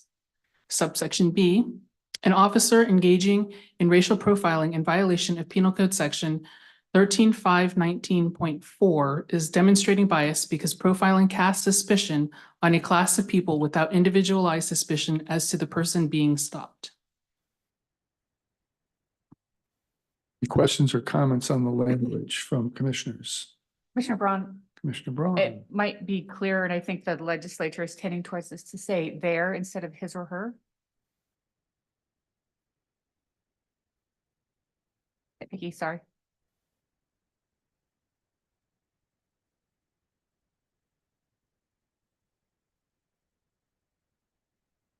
Seems anybody have seems reasonable to me. Mr. Darden? Michelle, if we made that change, would that be non-substantive or would it have to go back out for comment again? I believe it would still be non-substantive because it's a pronoun issue, but I will double check with OAL as long as the commission motions to take a vote with the new text. So as the language currently stands, if the commission approves it, that would go into effect because, well, it would go to OAL for OAL's comment as currently listed on the board. If the commission wanted to change his or her to change it to their, then that would be a change which is arguably non-substantive and you would have to check to see if it would need to comment, but it's possible it wouldn't. Is that what I'm hearing? Correct. Okay. It could be less substantive, but let's go with the there. Any other comments from commissioners on the proposed language? Chief Salazar, did the advisory committee have any comment? Mr. Chair, the advisory committee did not have comment on this. So. And if there are no further comments, is there a motion to approve the language with the technical amendment of there? Motion Braun. Second.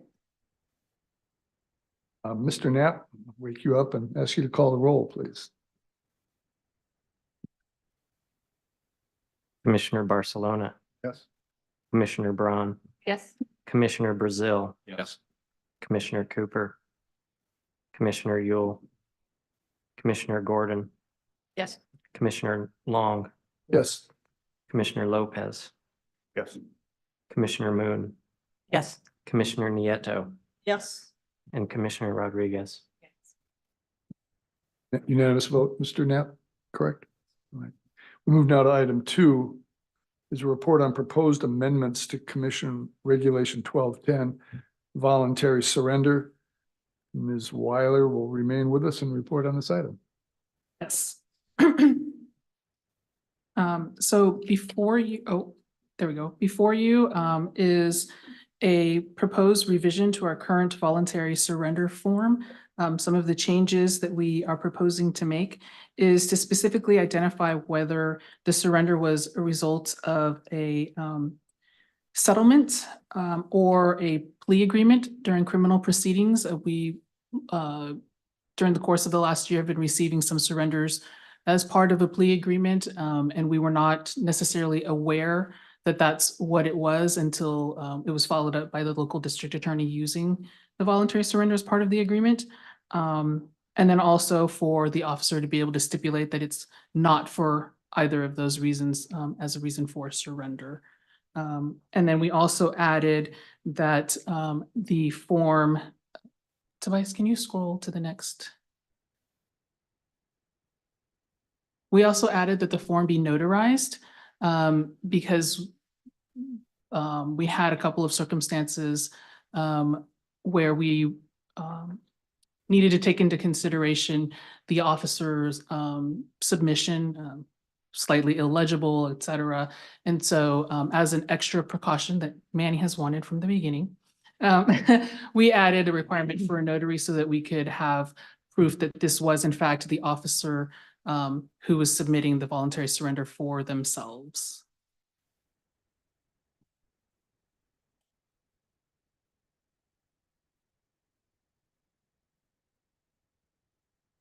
Questions from Ms. Weiler? Commissioner Brazil? I just have one question. In the box above the criminal administrator, would that include, does that include if there's a settlement based on revocation hearings once it reaches us? It could. So, I mean, it would Yes. cover that. The Yeah. language there would cover, we're part of the administrative process that could be considered. Okay, Yes. I just want to make sure we're capturing those. that Yes, circumstance. and we Thank could, you. when this is approved and a bulletin goes out, advising the change, we can incorporate that into, yes. As a side note, I have some numbers for you. This morning I reported 6 surrenders as of the date of publication of the agenda. We actually have 10 voluntary surrenders. 1 was a result of a plea deal and 9 resulted from our letters to the involved officer that we intend to investigate. Thank you. Additional questions or comments? Is there a motion to approve the proposed changes to Reg 1210 as described? Oh, I need to, thank you for reminding me, even though I haven't jotted it down. Chief Salzai, did the advisory committee have comment? Mr. Chair, no comment from the advisory committee on this. Thank you. Is there a motion to approve the proposed changes to Commission Regulation 1210 as described in the staff report? Nieto moves. Second one. And seconded, is there objection to unanimous consent? Seeing none, the motion carries. We're going to go back for just a minute to what we just voted on the roll call on the proposed changes to Commission Regulation 1205. I believe Ms. Del Munayo found a typo essentially in the language that Ms. Weiler read when she read section 13510.8 subdivision A5. It should be subdivision B. Correct. It's B5.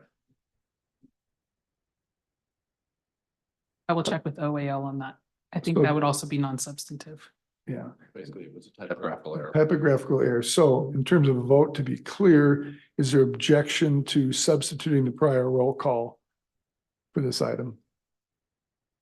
Unanimous consent. Seeing none, motion is clarified and carried. We move now to Peace Officer Standards and Accountability Division. Item F, let's start actually with the consent here. Please come forward, Ms. Domina. Let's start with what was on the consent agenda as number 7, which is the SB2 report. And then that will be 0.5, and then we'll move to number 1.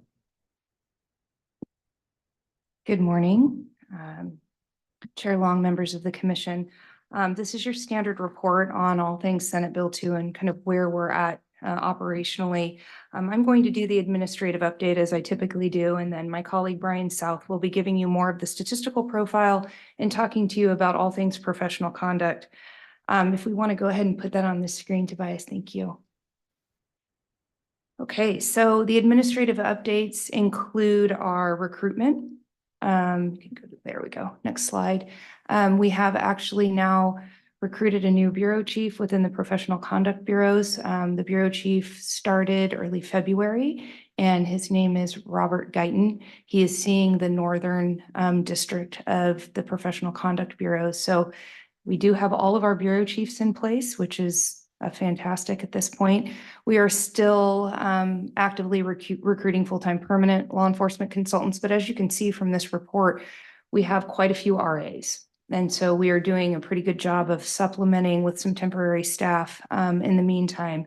And we're getting to the point where we're probably at a saturation level with our RAs. So we'll be having to look at whether or not we bring on any more so we don't end up having to lay people off. The first hearing of the Peace Officer Standards Accountability Advisory Board was held on November 14th. There were 2 cases. Those 2 cases are before the commission today. In both cases, the board voted to revoke the individuals that were before the board. There are 4 cases that are going to be heard on March 21st. Those cases will come to the commission in June. Those dates there are listed May 15th, 16th, and July 24th, 25th are the board meetings or board hearings for the remainder of this year and then a little bit into next fiscal year. I did want to point out that we did some in-person training. Many of you were there and you participated, and that happened on February 13th. That was really to give our board and commission an opportunity to go through the stages of review upon appeal and to look at the limits of what you're reviewing. And today you'll have firsthand experience on that in terms of these pre-hearing decisions versus what's going to happen post-evidentiary hearing when it's before an administrative law judge and we have all of the mitigation, including all of the testimony, and that proposed decision comes back to this commission for a final determination. I thought the training went very well. I think what we learned mostly is kind of where folks are in terms of their understanding of this process, how they feel about the process, and moreover, what they expect to see in terms of the case review. We also had our LECs and some of our professional staff attend investigatory training that was hosted at Post February 20th and 21st. And that was really talking about administrative investigations versus criminal or civil or other types of investigations, and truly from the lens of a regulatory state oversight body, which again, the review is very different. The decision and the impact to the individual holding a vested property interest is very different. Next slide, please. In terms of the decertification hearings before you today, you know there are 2 cases, and we will be reviewing those cases at the close of the business meeting today. In terms of what to expect next for the commission, we just recently in January sent 6 additional notices of intent to revoke. Of those 6 notices we sent, 4 of those individuals appealed, which means they're now in this process. So 4 of those cases, as I mentioned earlier, will be heard by the board on March 21st. We are seeing an uptick in voluntary surrenders. You've heard this a couple of times over the last 2 days. We primarily think this is because of the notice of investigation that we're sending to subject peace officers. The reason we believe this is prudent is it gives the officer, first of all, notice that Post is looking into a case where there was sustained findings by their agency. It also gives the officer an opportunity to decide at that point whether or not they're even interested in appealing or reviewing anything that Post ultimately decides. This saves kind of time, energy, workload, et cetera, for the board, the commission, and then again, for the officer. we've talked to you a bit about disciplinary guidelines in the past, and this is a much more involved conversation that I don't want to get into too much detail today, but we do have some proposed disciplinary guidelines that we're going to bring to the board, or excuse me, to the commission in June. This really does give you an opportunity to kind of apply those 12, 13 factors, which are factors that we consider when we decide whether or not there's clear and convincing evidence to bring a case before the board or the commission. Adopting disciplinary guidelines is going to go a long way for your own consistency in terms of your decision-making, but also it helps guide the administrative law judges when they make a proposed determination regarding the cases that come back to the commission. We know that they will make a proposed determination, both on findings in terms of whether or not we've met our legal threshold of clear and convincing evidence, but also what is the appropriate discipline attached to the wrongdoing of the officer. So we want to, as an oversight body, give them some direction. Otherwise, it's kind of a shot in the dark for them. In those disciplinary guidelines, we can outline things that we may consider reasonable stipulated settlements. I know we've kind of tossed that around a little bit with you folks before, but they are terms that the commission feels may be appropriate when an outright revocation is not in the best interest of the state, the public, or the individual officer. That's the subject of the review by the commission. So look forward to those disciplinary guidelines and happy to take questions on that. We do have for you today a little precursor to a full video that has been produced by Digital Outpost for our Learning Technology Resource Bureau. And if we can cue that up, we can show kind of our teaser, if you will. This is a very short, I think just a glimpse at what this broader video is intended to do for our field.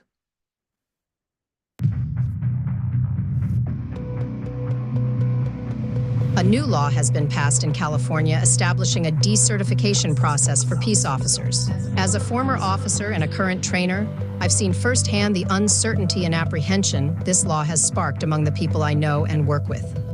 Regardless of how well you try to handle a call, there are times where complaints come through.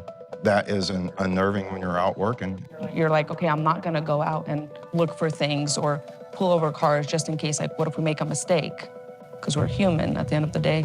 And then we're gonna be held not only through IA, we have to worry about post clearing us as well. In this series, we will unravel the complexities and real-world implications through discussions with stakeholders looking at it from multiple viewpoints.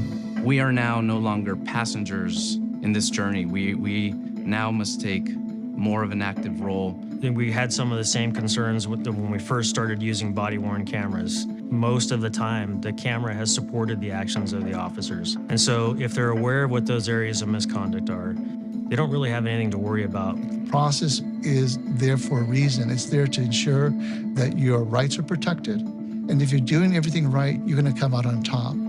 In a conversation with officers from across the state alongside Post staff, members of law enforcement voice their concerns and search for answers from those who know. There's questions as to what's going to qualify as serious misconduct. And I mean, can that change from reviewer to reviewer? I've never seen like a hard definition as to what they're looking for. That could cause a lot of stress and anxiety. Is there a definition of serious misconduct? There is a definition of serious misconduct. Part of Post's responsibility, actually the Post Commission's responsibility, is to adopt a definition of serious misconduct. We drill into the details through one-on-one interviews with Post experts who are working these cases. Passing SB 2 was another piece that personally now affects them. And I think that they all need to know what steps and what processes Post is taking when we look at cases that are submitted. I think it's important for them to know that. We're taking the case as it is, and we look at the underlying behavior, and we are stridently neutral. It helps the communities to have some voice into the process. I think it's one of the strengths that gives Post its ability to be trusted in moving these cases forward. Engaging directly with Post executives and board members, we hear their perspective on how they think this legislation came about and what they have done to prepare for the impact this has on both law enforcement and the community. Your hairstylist can lose their license, a doctor, a lawyer. When it finally dawned on somebody that there was no way to decertify a peace officer, that was kind of mind-blowing. I think that's what the community is looking at, is that they're being held to the same standards. They don't want to see them being able to lose their job here, but then be hired at another agency. It's about integrity. It's integrity in the profession and integrity in the process. Trust in the fact that we understand we're dealing with individual lives and livelihood. The changes in certification and decertification have illuminated more than just a procedural shift. This journey is not just about a new law, it's about re-examining our commitment to the community, law enforcement, and each other. Watch this post-on-scene investigative series now. So the entire video is a little over 40 minutes, but it's broken up into 7 segments, and we're still making some fine-tuning adjustments before this gets rolled out to the field. But this will be the field video. There is an additional video for the academy recruits that we're continuing to work on, and we think that video should be available within the next few months. So any questions on any of that? Mr. Nieto. Yeah, I just want to say, thank you. It looks like a professional video, not done in somebody's backyard, so. Thank you, Digital Outpost.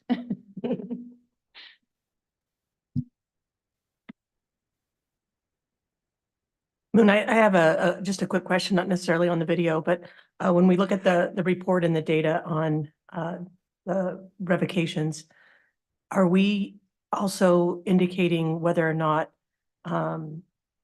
the job status of the employee through their agency before we get down to the decertification? I think it is, that data is important, that a lot of the chiefs and sheriffs and their agencies are doing the appropriate things with the termination.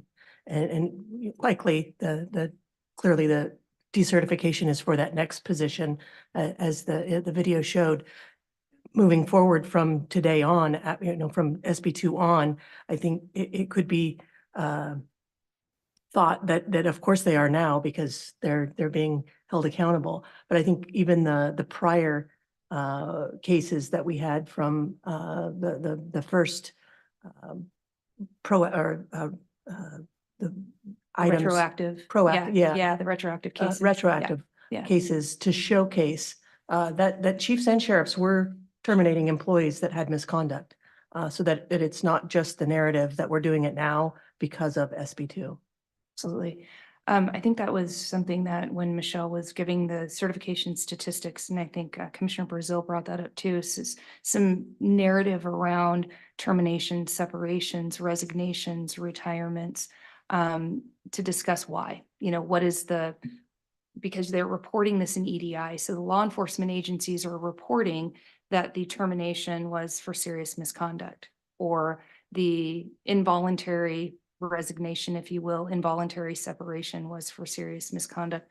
So those are statistics we do have. And I think that's both what Commissioner Brazil and what you're referring to too, is some context around that, because there is that active step that the agencies are taking. And just as a matter of, anecdotal, kind of giving you guys some context to this, because I was talking to Digital Outpost about this, and it's something we didn't cover in the video, but I think it's important to have public discussion about. And that's the fact that there are a number of times where the agencies are making a decision to terminate an officer for serious misconduct that doesn't fit into one of our 9 categories. And we've received some frustration. I recently had a conversation with the chief about just that. There were a number of policy violations, and the chief felt very strongly this individual shouldn't work anywhere, ever. But Post didn't have the bandwidth because of the limitations under the 9 acts of serious misconduct to take that a step further and actually decertify the individual. And so while I think at the very beginning of this process, we were concerned that so many people were going to be swept up in this broad, overarching 9 acts that are very, they're not tightly defined, that we were going to sweep up good officers. I think what we're experiencing from the Post side of things and looking at some of these cases is that we're limited on some of the things we can do. And again, I know you guys will all love me for opening up this can of the worms about the overarching definition. Everybody happy about that? You want to get into that again? But it really did allow for some of those things like neglect of duty, failure to supervise, things that really can lead to more serious outcomes, right? That do put the public at risk, but we're very limited about when we can act on those things. So to your point, Commissioner Moon, thank you for bringing that up. It is something that we're seeing. Director Alvarez, comment? Yes. So Commissioner Moon, I know about 9 months ago, we received some feedback from chiefs and sheriffs about that specific topic that, hey, we should be making note that a chief or a sheriff or a division head has already terminated an individual, that that action has already been taken. And I know we modified our website based on that feedback. For instance, with our temporary suspensions, when an individual meets one of 3 criteria, they're charged the crime, they resign in lieu of, or they retire in lieu of, we were simply saying immediate temporary suspension, whatever the criteria was.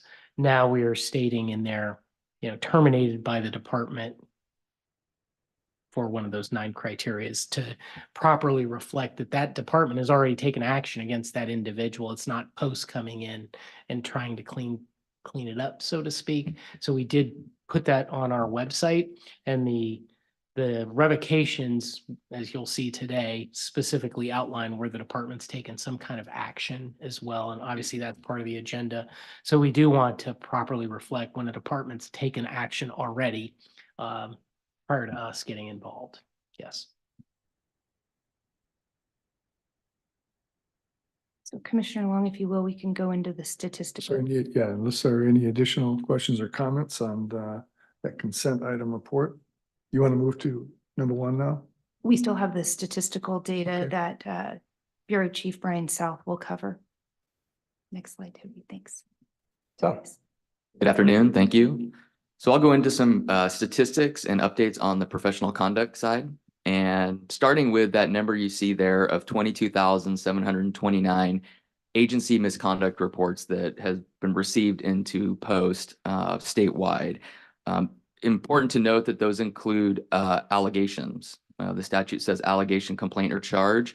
So those are agency misconduct reports that the agency has gone into Mark 43 and reported to us allegations of serious misconduct. 69% of those are those retroactive cases. So meaning that it's before 2023. We've also received 515 public complaints, and we wanted to just put some context around that number of the total agency misconduct reports we received and how that's equating to potential decertification cases. We have the benefit of data now, a little over a year in. And so when we looked at it, what we found was it's about 8% of those reports we received from agencies end up with a sustained finding by the agency. After that, the bureau chiefs do a triage of these cases, and it's around 5% that on its face appear to have potential merit for decertification. Now, we really want to point out that the remainder of those, that 92% that are unfounded, exonerated, or not sustained by the agency, we are doing our due diligence for an independent review on all of those cases. So we're looking at all of them. But when you look at that, rather large number of, now it's going to be closer to 23,000.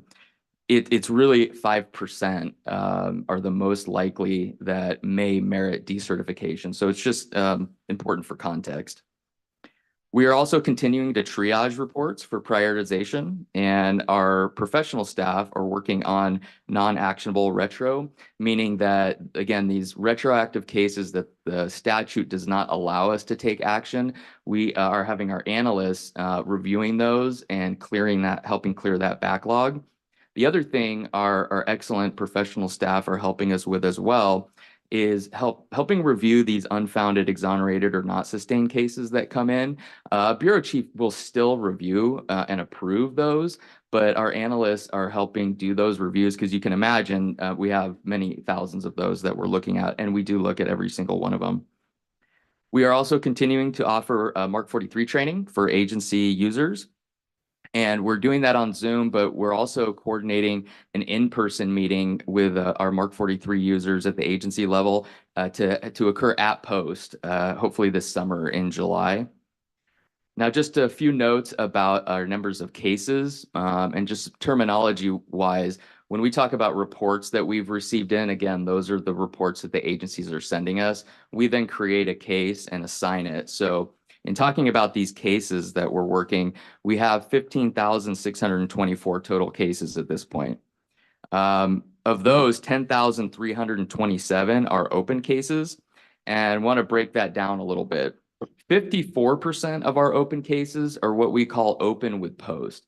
So that means that we've gotten the information and the agency typically has rendered their finding, and now we're doing our review and our due diligence on these evaluations. But 46% of the open cases are what we call open with agency. What that typically means is that an agency has done their required reporting, their 10-day reporting, because they've become aware of an allegation of serious misconduct. They send it to us, but they're still doing their IA, their internal affairs investigation, their administrative investigation. So in those instances, we have it recorded in MARC 43, but it's open with the agency, and we're waiting to receive notification from them that they've concluded their internal affairs investigation, and then we start our evaluation. We also have 5,297 closed cases, and that's 34% of our total cases. And I'll just end with going over the top 3 areas of serious misconduct allegations. And again, it's important to note, these have been pretty consistent from when we started. But it's important to note what this is saying is these are what the allegations that are being reported to post. It's really not going into what the ultimate conclusion is, but what we're seeing is 39% of the agency misconduct reports we're receiving are for the physical abuse, which is excessive or unreasonable use of force allegations, followed by 27% for demonstrating bias and 12% listed as abuse of power. And that concludes my report. Happy to take any questions. Thank you, Mr. South. Questions, Commissioner Brazil? I have a suggestion, because we've got 2 levels of retro, plus we have current. Can just for my eyes, and I think maybe the public, because this goes out to the public as well, that we break that 22,000 down into individual categories that we see. It's not 22,000, but it would be X number between this date and this date that we can take action on, this number between this and 2023 that we can't take action on, and then from the start of our collection on, so that people see that, because 22,000 jumps out, but we're going retro. Right. So people can see what's past and what's current. And then even down lower, as you guys look at it, see what would it make sense to kind of tell a better picture? Because it looks like that's all that's happened since 2023 in a year, and it's not. It's 3 years back, and it just doesn't tell the story correctly, I guess, is the sort of just a suggestion there, and then I have a comment after that. We absolutely can do that. I think there's something that fell off this report that's in the materials that was sent to you, and that's of the agency misconduct reports we received, it represents about 14,940 officers were involved in these AMRs, is what they referred to them as. But you're absolutely right. So I think what is a little misleading about the data, and we've talked about this several times, and we're trying to figure out a way to equitably balance the input with the output, which is you have a lot of reports. You have a lot of reports that could be non-jurisdictional, meaning we can't do anything with them. It doesn't fall under post one acts, one of the acts of serious misconduct. You also have the non-actionable, which is what you're referring to, that they were look back cases, but they did not fall into one of the 3 categories that we can actually take action for.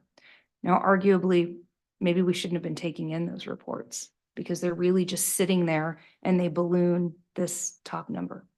So I think there's been a lot of discussion around whether or not the reporting of that was advantageous or not, because they're not things that post can move on.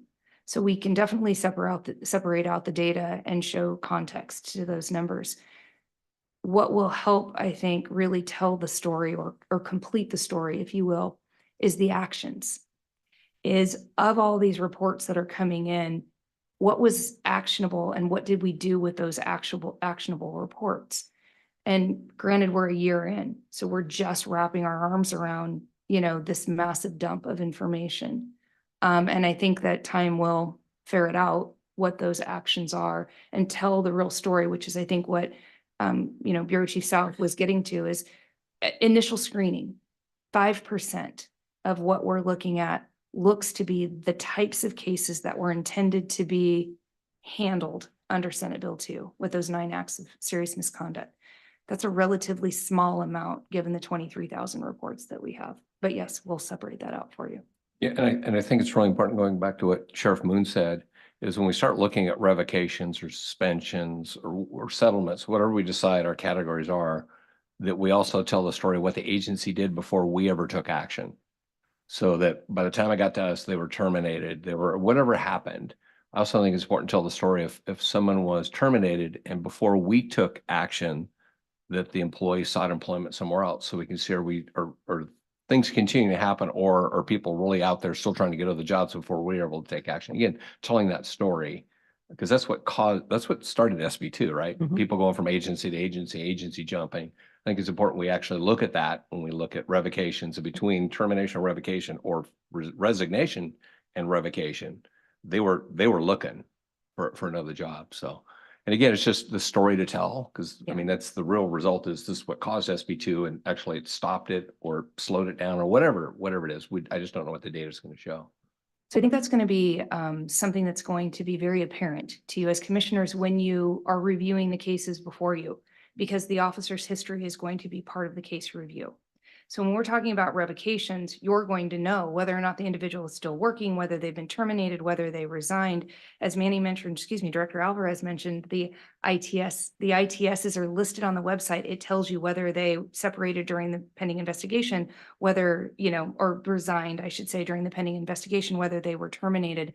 In terms of revocations that you guys are hearing about today, and I want to make sure we make this clear, because I think we're blending a couple of different things that are really separate and apart. The revocations we're talking about today, where we're giving you statistics, are those revocations that are as operation of law. They're revoked because they have felony convictions. Whether they happened prior to January 1st, 2022, and they're considered ineligible, those people couldn't work as peace officers if they wanted to. They're not eligible to be peace officers. Now, whether or not an agency may still have them employed and we're unaware of it, that's something that we need to have a conversation with the agency about. So revocations themselves are, by operation of law, post January 1st, 2022, those officers are revoked. 99.9% of the time, although I'm going to lose my own bet I had with our director here, those people aren't working as peace officers anymore because they have felony convictions. They can't get hired. When we talk about revocations moving forward for serious misconduct, you're going to have that level of detail because it's going to be in your case analysis. So it's really that the separations, involuntary resignations, perhaps there are even retirements that get reported to post through EDI where we don't have a serious misconduct case on this individual. That's really, I think, the data that you're trying to get your arms around, that may be an anomaly that we don't know. The agency will report to us if it's an involuntary, like I said, an involuntary separation as a result of serious misconduct. And we can start capturing that data. In terms of cases, you're going to know those things. Man, aside from the work, I'm sorry, thank you. Aside from the work history, you're also going to see any other disciplinary actions for serious misconduct or any investigative actions for serious misconduct, whether substantiated, exonerated, and such, will also show up in those investigative reports. So you'll see that history as well. Commissioner Brazil. I kind of digressing back to what's not in here, and I totally understand the executive you're speaking with that says, wait a second, I've got an employee, shouldn't be a cop in the state or anywhere, but it doesn't fit the criteria. Do we have a reporting mechanism? I think I'm answering my own question, but we don't have a reporting mechanism that allows a chief that if it doesn't meet serious misconduct to push it forward, because there's no statutorial ability for them to do it, is there? If it doesn't meet the 9 criteria, can they just submit it here? I've got a guy who's got dozens and dozens and dozens of things that we've sustained and we're firing. And is there any way for them to report it if it doesn't meet the serious misconduct criteria for us to look at? Or They absolutely do, because I don't think there is a true line of delineation between some of those policy violations, or I should say it's a very thin line. I'm going to give you an example that I think is relevant to the question you're answering, which is dishonesty. We will have agencies report acts of dishonesty because dishonesty is one of the 9 acts of serious misconduct. But the dishonesty they're reporting doesn't meet the definition. They will still report the dishonesty. In some of the areas that have been reported that they're categorizing as abuse of power, don't necessarily fall into the abuse of power rule for the 9 acts of serious misconduct. So I think they are still reporting those things because in their mind, these should be reported. And perhaps they'll fall under acts that violate the law. And so they are reporting them, but it's just when we do our due diligence. And then there's also the threshold issue, right? So there's the threshold of, yeah, by preponderance, we could take action against this individual. But Post needs to prove by clear and convincing evidence that this individual was guilty of something that is inclusive of one of the 9 acts of serious misconduct. So I think by and large, they're reporting it. It's just whether or not we can do something with it. Mr. Gordon. Hate to even broach the subject, but I do think when we're talking about, and to your point about the definition, I think tracking those termination cases that Post has determined do not fall within, that they've received and that do not fall within the 9. If we were going to revisit the definition, I think that is the data that we would use to do so. You know, looking at, is there a hole that we're missing based on what is being submitted that chiefs feel is part of that definition? Turns out not to be, that are terminations. I think that's where, as a commission, we could go to look for the data to support, you know, making a change to the definition of misconduct. So that's, I would advocate that as you guys are, you know, doing this, I'm not saying that that needs to be part of the public portal at this point, but to inform the commission on, you know, a potential change to the definition of misconduct, that's the information that for me as a commissioner, I'd like to see. Yeah, I think that the closed cases, doing an analysis on the cases we could not move forward with that are closed, no further action. Right now, we don't have a mechanism in Mark 43 to really get to that level of detail. And that's one of the limitations of the database that we're currently using to manage the cases. But I think we can, as a division, start to track those closed cases where, as I say, there was a there, we just couldn't reach the threshold, or it didn't neatly fit in one of the boxes. But we truly believe that this is the type of misconduct that there should be something done beyond just a termination where the individual can get hired somewhere else. And so to your point, Commissioner Gordon, I think what the division has done, and you guys don't see this because it'd be really getting into the details of the closed cases, is we write very extensive closure statements. They're almost reports that they detail what the agency's actions were, what the agency took in terms of their final discipline, and why Post couldn't take action. And so those reports are in Mark 43 as part of the closed cases. But I think what you're asking for is to extract out just the raw data on those and talk about the types of closures that we're seeing that don't neatly fall into one of the 9 acts. And I can tell you just, you know, anecdotally, we've got the dishonesty and neglect of duty or dereliction of duty are cases that we see that just don't fit. Yeah, and Commissioner Brazil. I strongly support what Commissioner Gordon said. And I think it's important. I think she identified it as where do we get the report? We can't do anything with it, but the employee was terminated. I think that's that key. They were fired. So somebody thought they shouldn't be a cop. And at least their jurisdiction, which sometimes applies to others, but then looking at that and again, seeing the gap, because we talked about it before, we talked about the overarching definition that we would sometime in the future, depending on how far out, we'd have to come back and look at where the gaps were, do the gap analysis. I think we've already started to see it. And I'd like to see if we can kind of make it almost a standing item when you do your presentations of where we have find gaps, and then we can decide how we move down that path, either a different overarching definition or reaching back out to Cal Chiefs and Cal Sheriffs. We've seen this gap. What are you seeing at your end? And how might you want us to fix it? Because they're the ones coming to you that, hey, how come you can't help us out in this? And then reaching back out to Cal Chiefs and Cal Sheriffs to involve them at the front end once we identify that gap before we redefine it again. So that's just my long-winded story of more work for your division that you're 103 people down, but that's all right. That's good.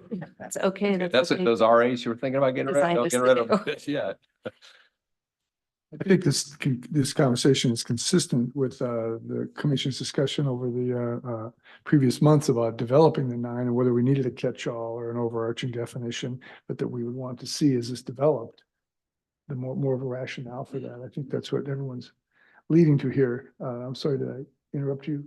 Okay. Just one point that our Bureau Chief, Michelle Weiler, just handed me a note just because it's the other part of that data that you're asking about that may not end up in the serious misconduct bucket, but for every separation in a law enforcement agency post SB2, they have to check a box and do an affidavit of separation. So we may not capture it all on the misconduct side, but we may be able to capture, and I think I was mentioning this to you, the EDI side, where it's being reported as a separation and the reason for separations. Now, that's a given that sometimes it's just a transfer, right? They separated because they're transferring between one agency and the next, and there is no underlying conduct.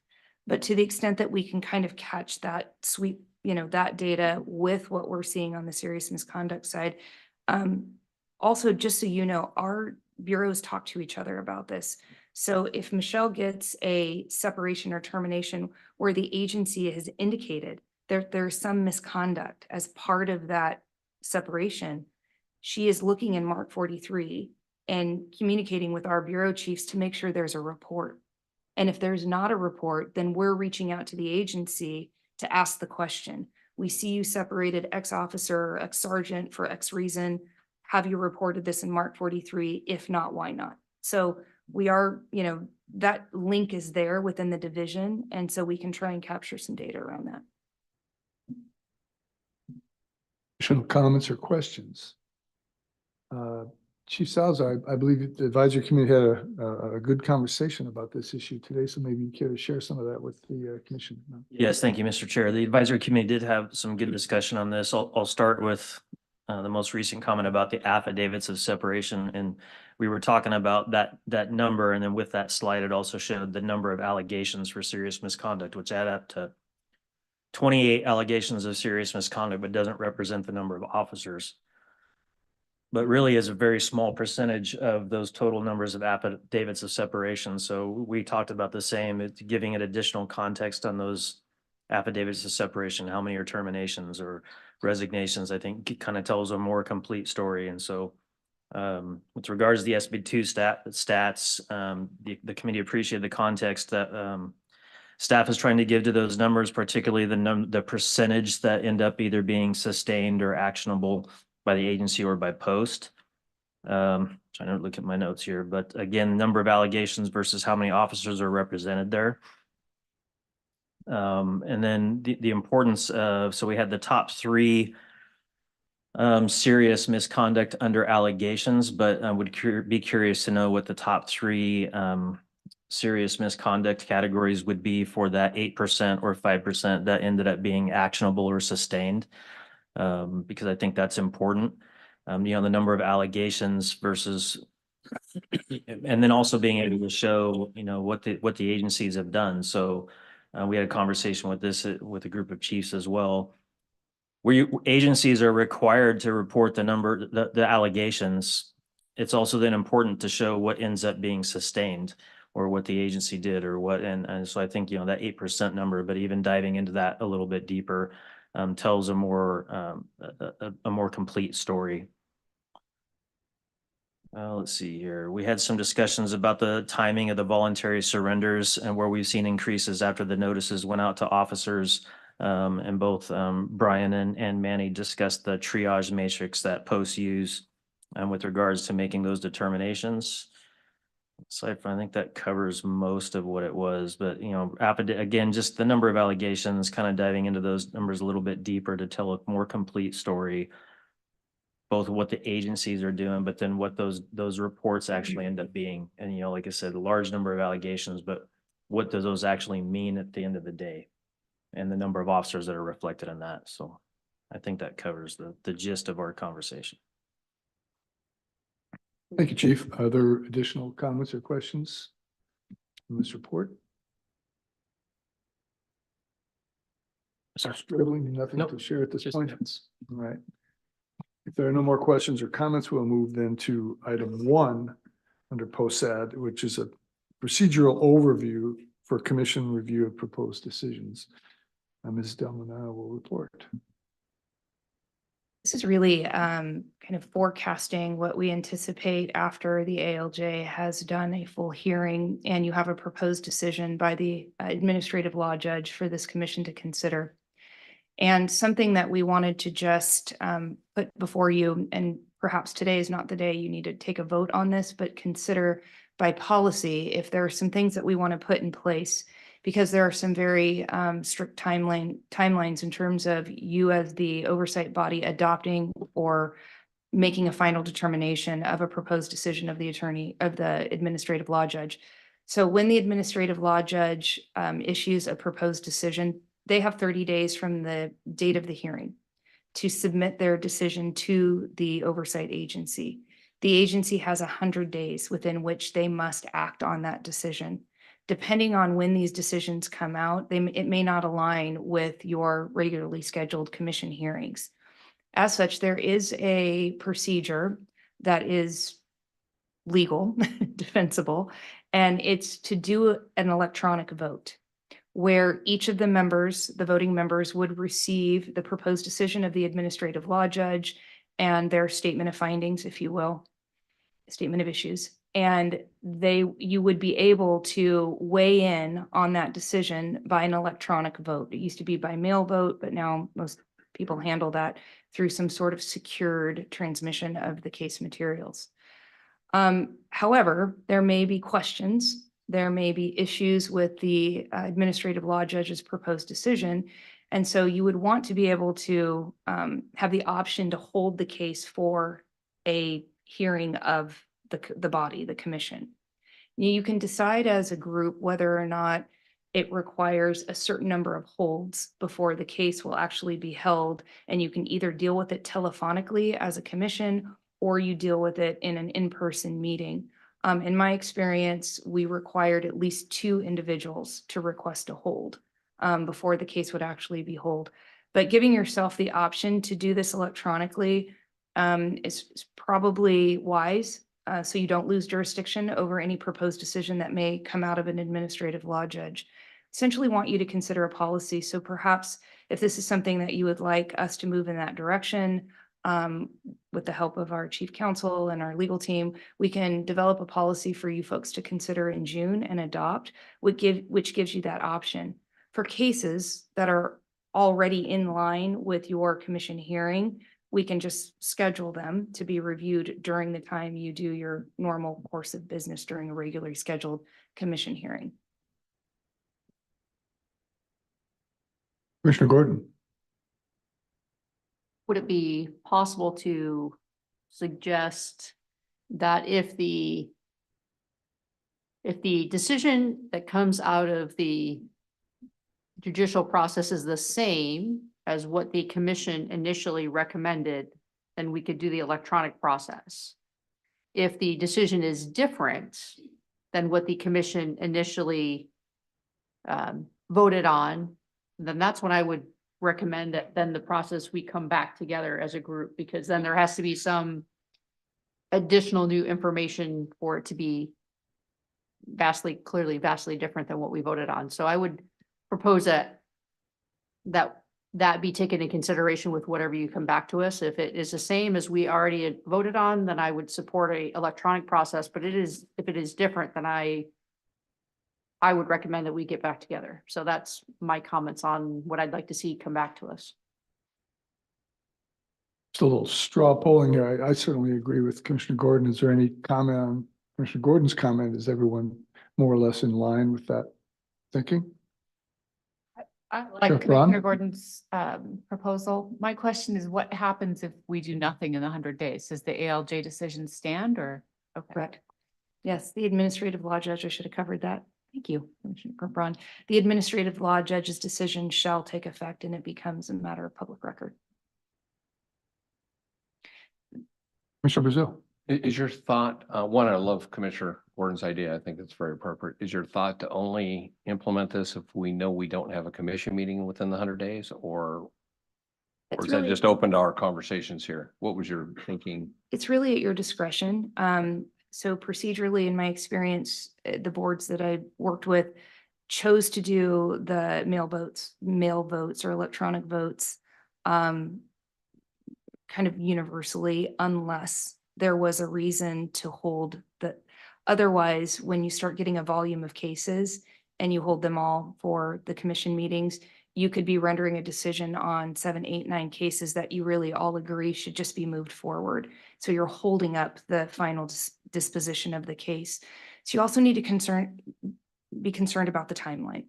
So if you have an issue with an officer who's gone through an evidentiary hearing and you believe this individual should not hold a certification as a peace officer, the sooner you as a governmental body make a decision, the sooner that revocation may take effect. If you hold it until a commission meeting, arguably the individual's in limbo, the public's in limbo, et cetera. So you also have to consider the public safety aspect of this as well.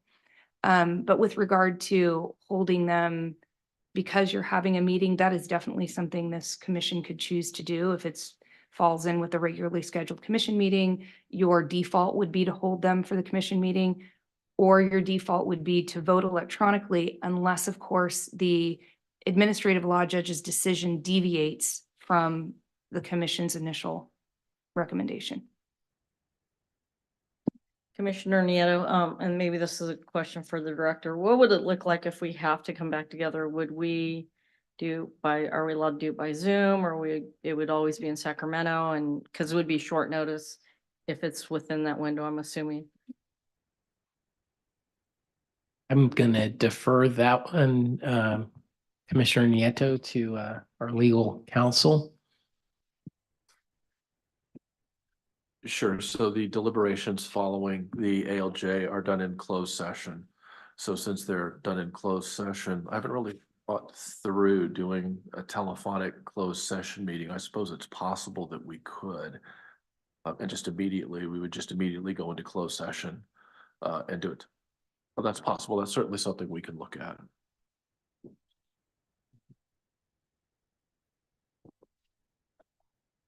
Comments?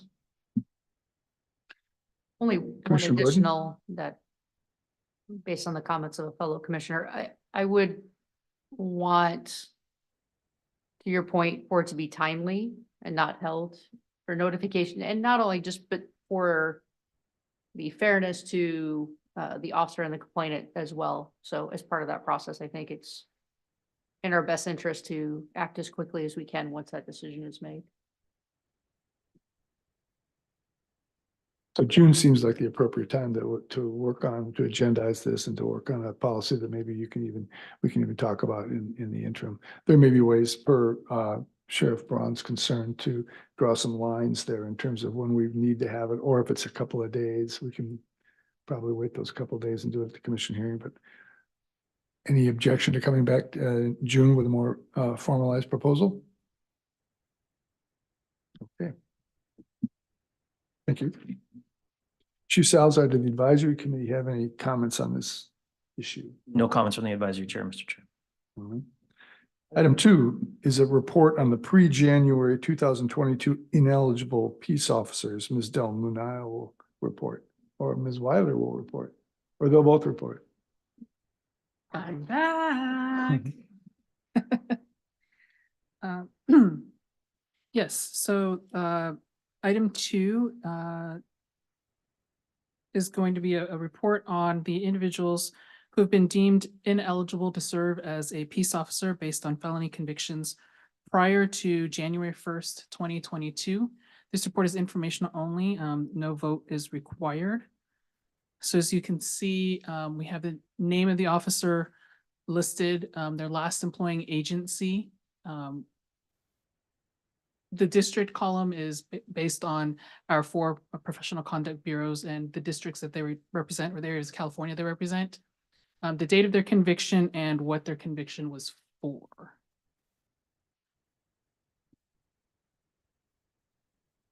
I reported.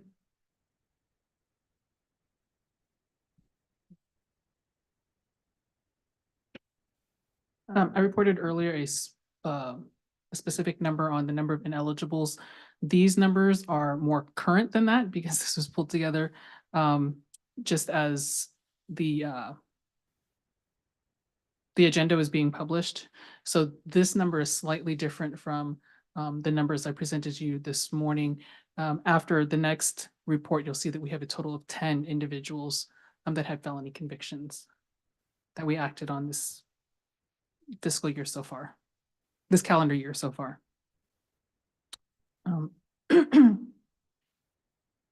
I may, just to confirm, Michelle, this is part of the review of the large data dump by the California Department of Justice of approximately 400 different convictions that we're going back and verifying the convictions. Because obviously some of these are very old, and I don't want to say it's lower priority, but it's actions that we're having to review to make them ineligible as opposed to revoking. Correct? Right. So Correct. Data dump. Okay, Yes, thank you. this is after a review of the data that we received from the Department of Justice.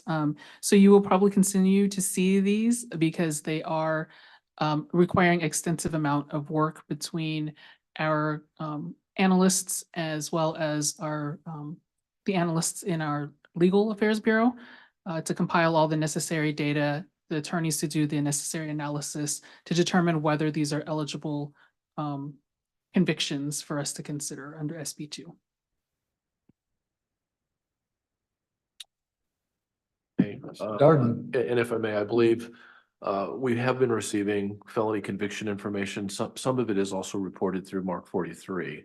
So while it's true that DOJ is statutorily required to give us a conviction list, and some of those convictions are quite old, and we have green folders in our office that are up to the ceiling on these, but some of them are also reported through the Mark 43 by agencies. And if for some reason that's not in the DOJ list, we will also take that case and work it up. And what I don't know is if any on this list are any that were not on the DOJ list, but those are the 2 primary sources that we get felony convictions from. So basically, if there's any way that we learn that there's a felony conviction, we will, or a disqualifying conviction, I should say, under Government Code 1029, then we will do the investigation regardless of the source. Comments or questions? Mr. Brazil? I can't help myself.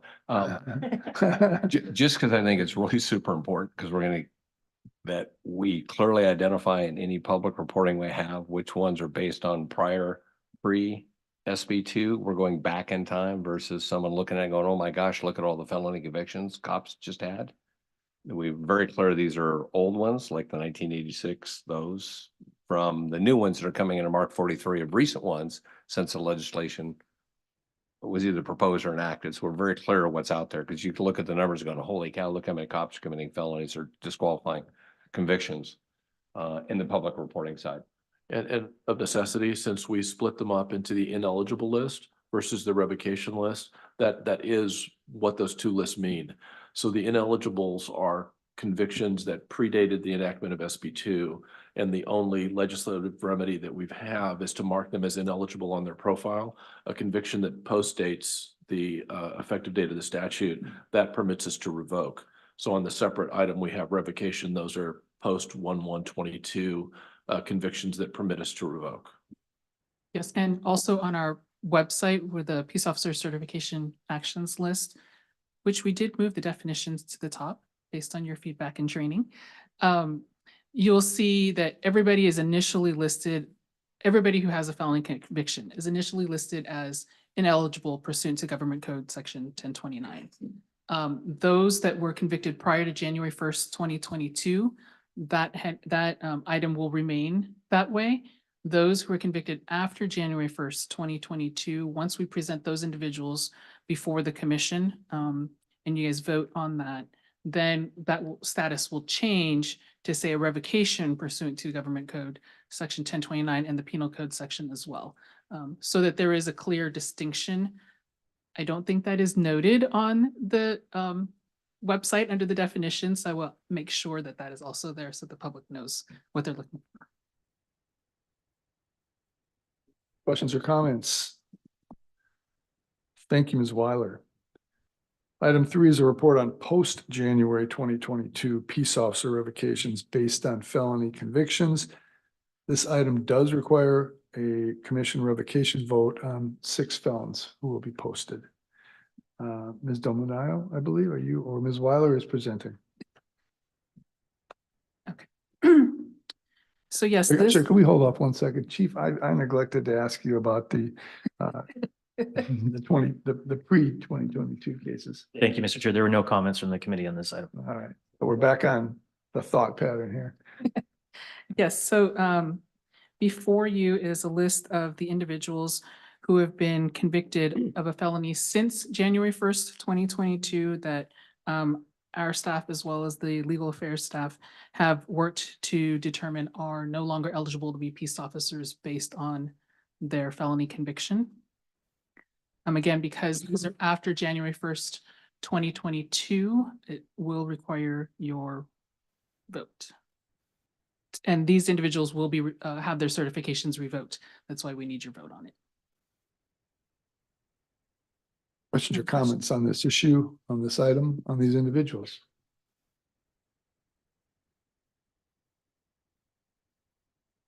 Is there a motion to approve the peace officer certification revocations, these 6, based on felony convictions, as described in the staff report for, could you go up to the top? Let's read the names for the record. To approve peace officer certification revocations based on felony convictions described in the staff report. I'm sorry. They aren't all felons. And Fernandez. They're disqualified. issues I'm sorry, the- disqualifying, I'm sorry. Oh, okay, Ah. disqualifying. Disqualifying convictions, not felony. Thank you. William Ayala, Jeremy Cox, Luke Gilbertson, James Hernandez, Adam Marlowe. We got to scroll up one more. And Brian Pardue. Is there a motion to approve the revocation? Motion, Moon. Is there a second? Brown. Motion is second. Mr. Knapp, please call the roll. Commissioner Barcelona, Commissioner Braun, Commissioner Brazil. Yes. Commissioner Cooper, Commissioner Yule, Commissioner Gordon, Commissioner Long, Yes. Commissioner Lopez. Yes. Commissioner Moon, Yes. Commissioner Nieto, Yes. and Commissioner Rodriguez. It's unanimous. Motion carries unanimously. If I may, Mr. Ms. Chair. Weiler. To address the prior questions regarding the information, additional conviction information for these individual officers, is this sufficient reporting to address your prior questions, Mr. Brazil, or would you like a separate report when I present the statistics? Don't need anything separate. It was all good. Thank you. Thank you. Motoring ahead towards lunch, we move now to committee reports. The advisory committee chair, Visalia Police Chief Jason Salazar, will report on the advisory committee meeting held yesterday. Chief. Thank you, Mr. Chair. The advisory committee did meet yesterday. There were a number of items. We heard reports on a number of items that have already been provided comment from the committee today. We did receive some reports from individual committee members. We thanked committee member Walt Allen representing CATA for his service to the committee. Yesterday was his last meeting. Member Shella Cottrell representing the Public Safety Dispatch provided a statement on the importance and history of public safety dispatchers. As Director Alvarez mentioned earlier, and also a reminder of National Telecommunications Week that is coming up April 14th through the 20th. From PORAC, a report from our committee member just discussing the importance of the legislative engagement for law enforcement groups after receiving the legislative update. We also welcomed a new member, Lieutenant Brent Stalker from the Fresno County Sheriff's Office, who's representing CAPTMA, which used to be CAPTO. So they've changed their name, but it's a Police Training Managers Association. And they're looking to increase membership and engagement with their organization, and we welcomed him to the board. And then yesterday, we also held the review of the annual Post Excellence in Training Awards. The advisory committee reviewed 4 different nominations that were received over 3 award categories. Under the individual category, we received 2 nominations. One was for Officer Andres Rios from the Santa Monica Police Department. The second was for Sergeant Derek Folk from the Fairfield Police Department. After discussion of both nominations and the guidelines and categories provided by Post for these awards, the committee recommends awarding the individual category to Officer Andres Rios from the Santa Monica PD, and as a runner-up, Sergeant Derek Folk from Fairfield PD. We reviewed 1 application or nomination for the organizational category. There was 1 applicant. The committee reviewed this application and nomination and did not believe that the nomination met the award criteria and did not make a recommendation for that award to be given. And the final category was a nomination for the lifetime category. That nominee was Lieutenant Wayne Windman from the Redondo Beach PD, who had a very impressive nomination, has contributed greatly to law enforcement training over his career. He is a prior recipient of the 2017 O.J. Bud Hawkins Award that was given by Post, and the advisory committee recommended awarding the lifetime award to Lieutenant Windman. There were no nominations received this year for the O.J. Bud Hawkins Award. And just in conclusion, the advisory committee members did have some comments and discussion on the desire, obviously, to see more nominations or for consideration for these awards, because we're sure there are other very worthy candidates who are out there that just we did not receive nominations for. And that concludes the report from the advisory committee, Mr. Chair. Thank you. Before we move on, let's, again, abundance of clarity, can we get a motion in turn to adopt the advisory board award nominations as reported by Chief Salazar? I believe we need to weigh in, Mr. Director. Yeah, so is there a motion to approve those nominations? Motion, Braun. Second? Objection to unanimous roll call? None noted, so moved. Is that the conclusion of your report, Chief? Yes, it is. Thank you, Mr. Chair. Questions for Chief Salazar on the report? Comments? All right, then. Chief, we discussed this yesterday. I just want to bring up something that commissioners and staff alike have discussed. I think Mr. Grotkow is here somewhere. We talked about what had been somewhat flagging attendance at advisory board meetings.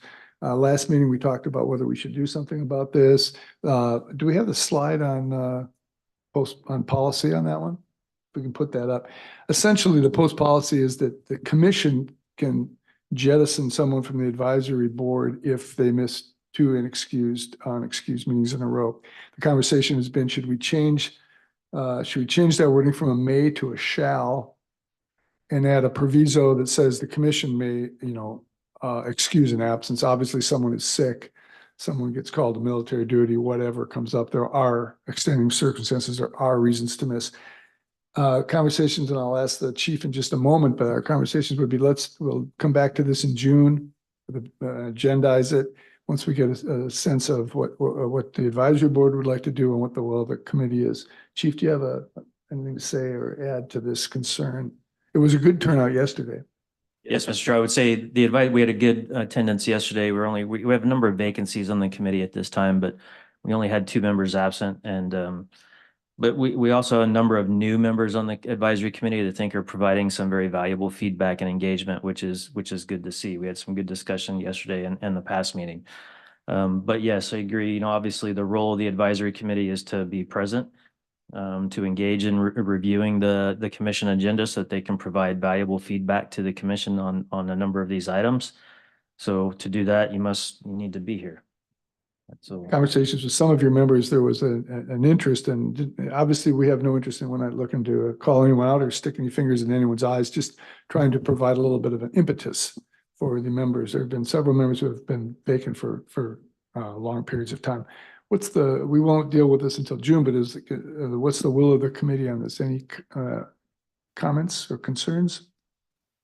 Commissioner Braun, what defines an unexcused absence? But what I would suggest on that, and whatever the will of the commission is that's so vague that we would simply remove that and say the commission may decide on unexcused absences and leave it to the commission to decide, because there's such a wide gamut of things that could serve as an excused. There's a lot of reasons for missing a meeting, of course. So we were hoping to maybe make that a little bit tighter, while at the same time leaving it up to the commission.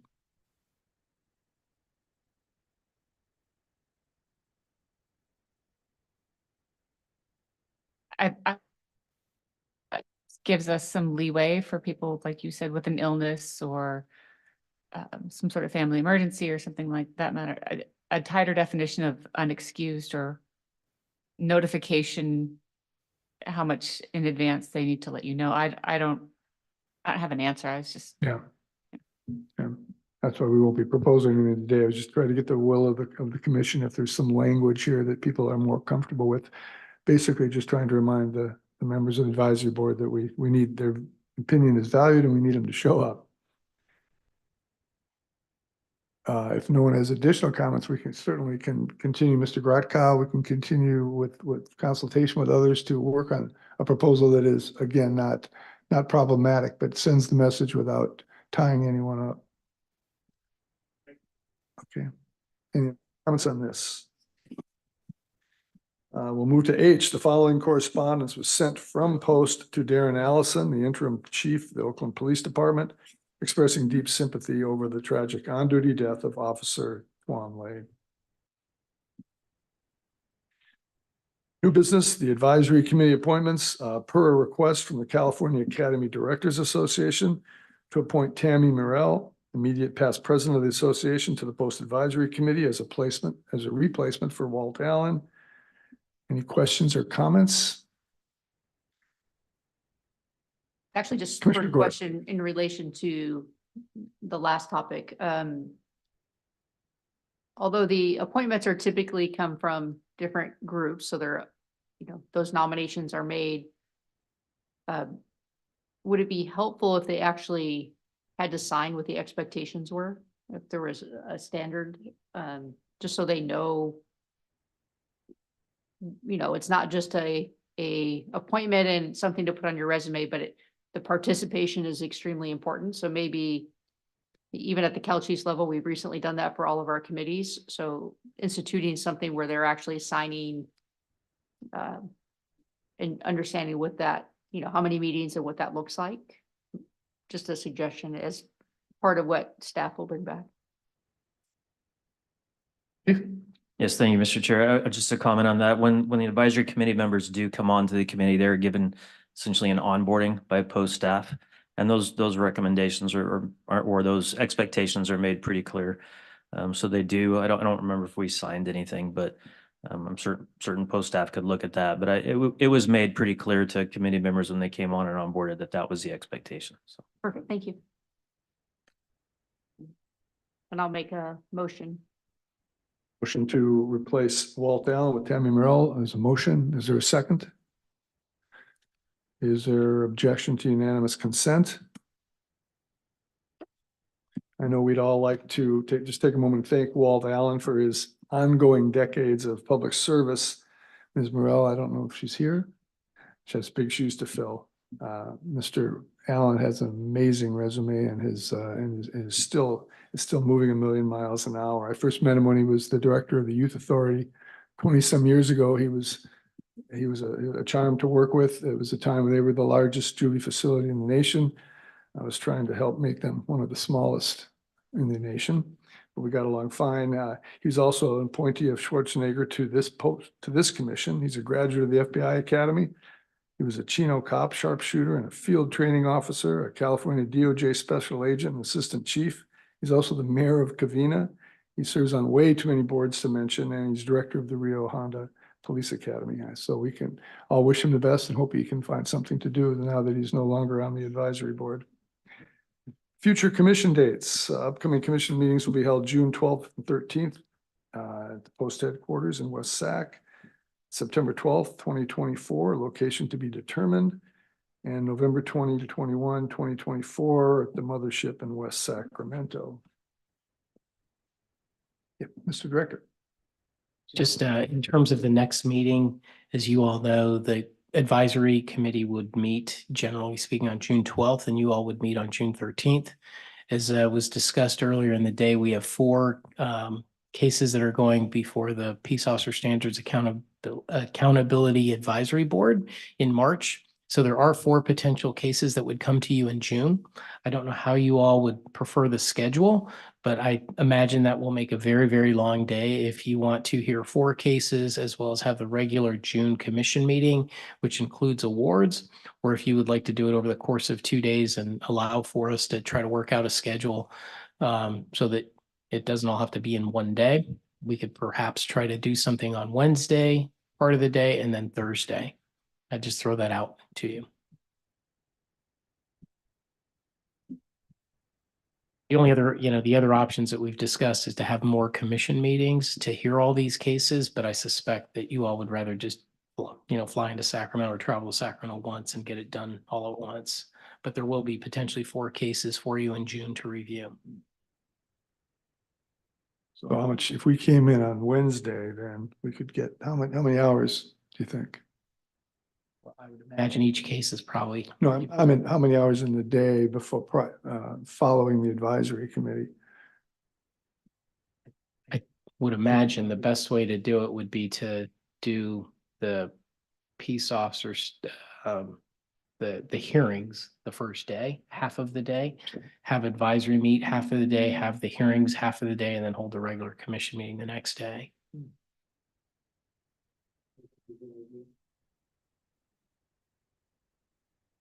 Everyone being present midday on Wednesday. Concerns, comments?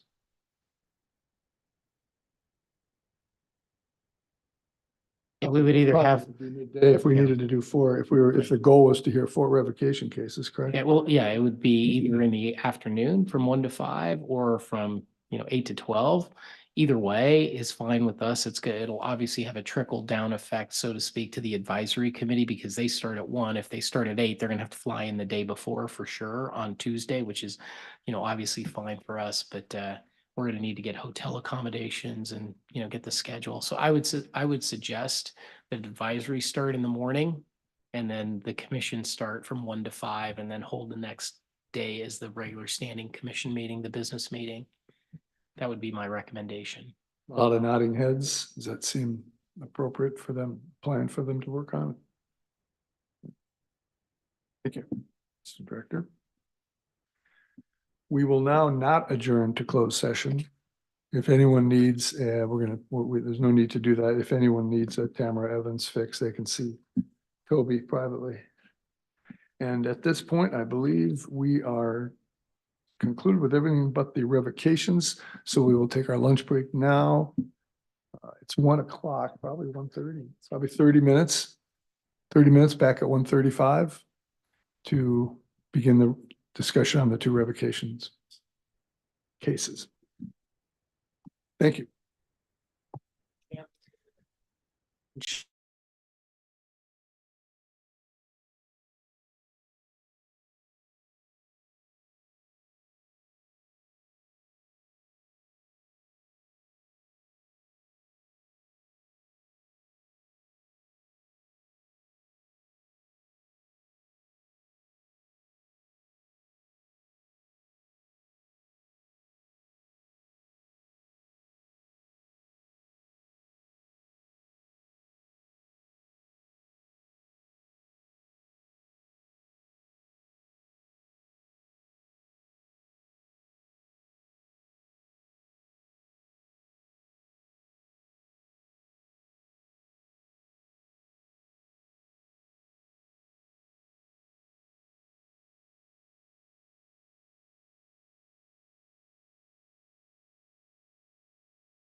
John something.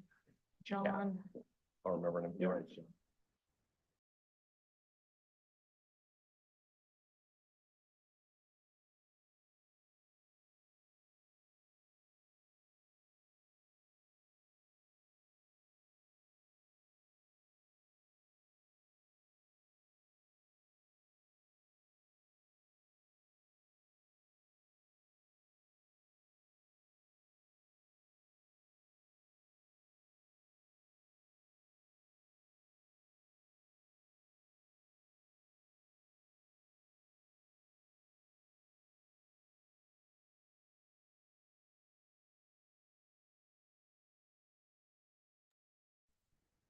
All right, are we all back?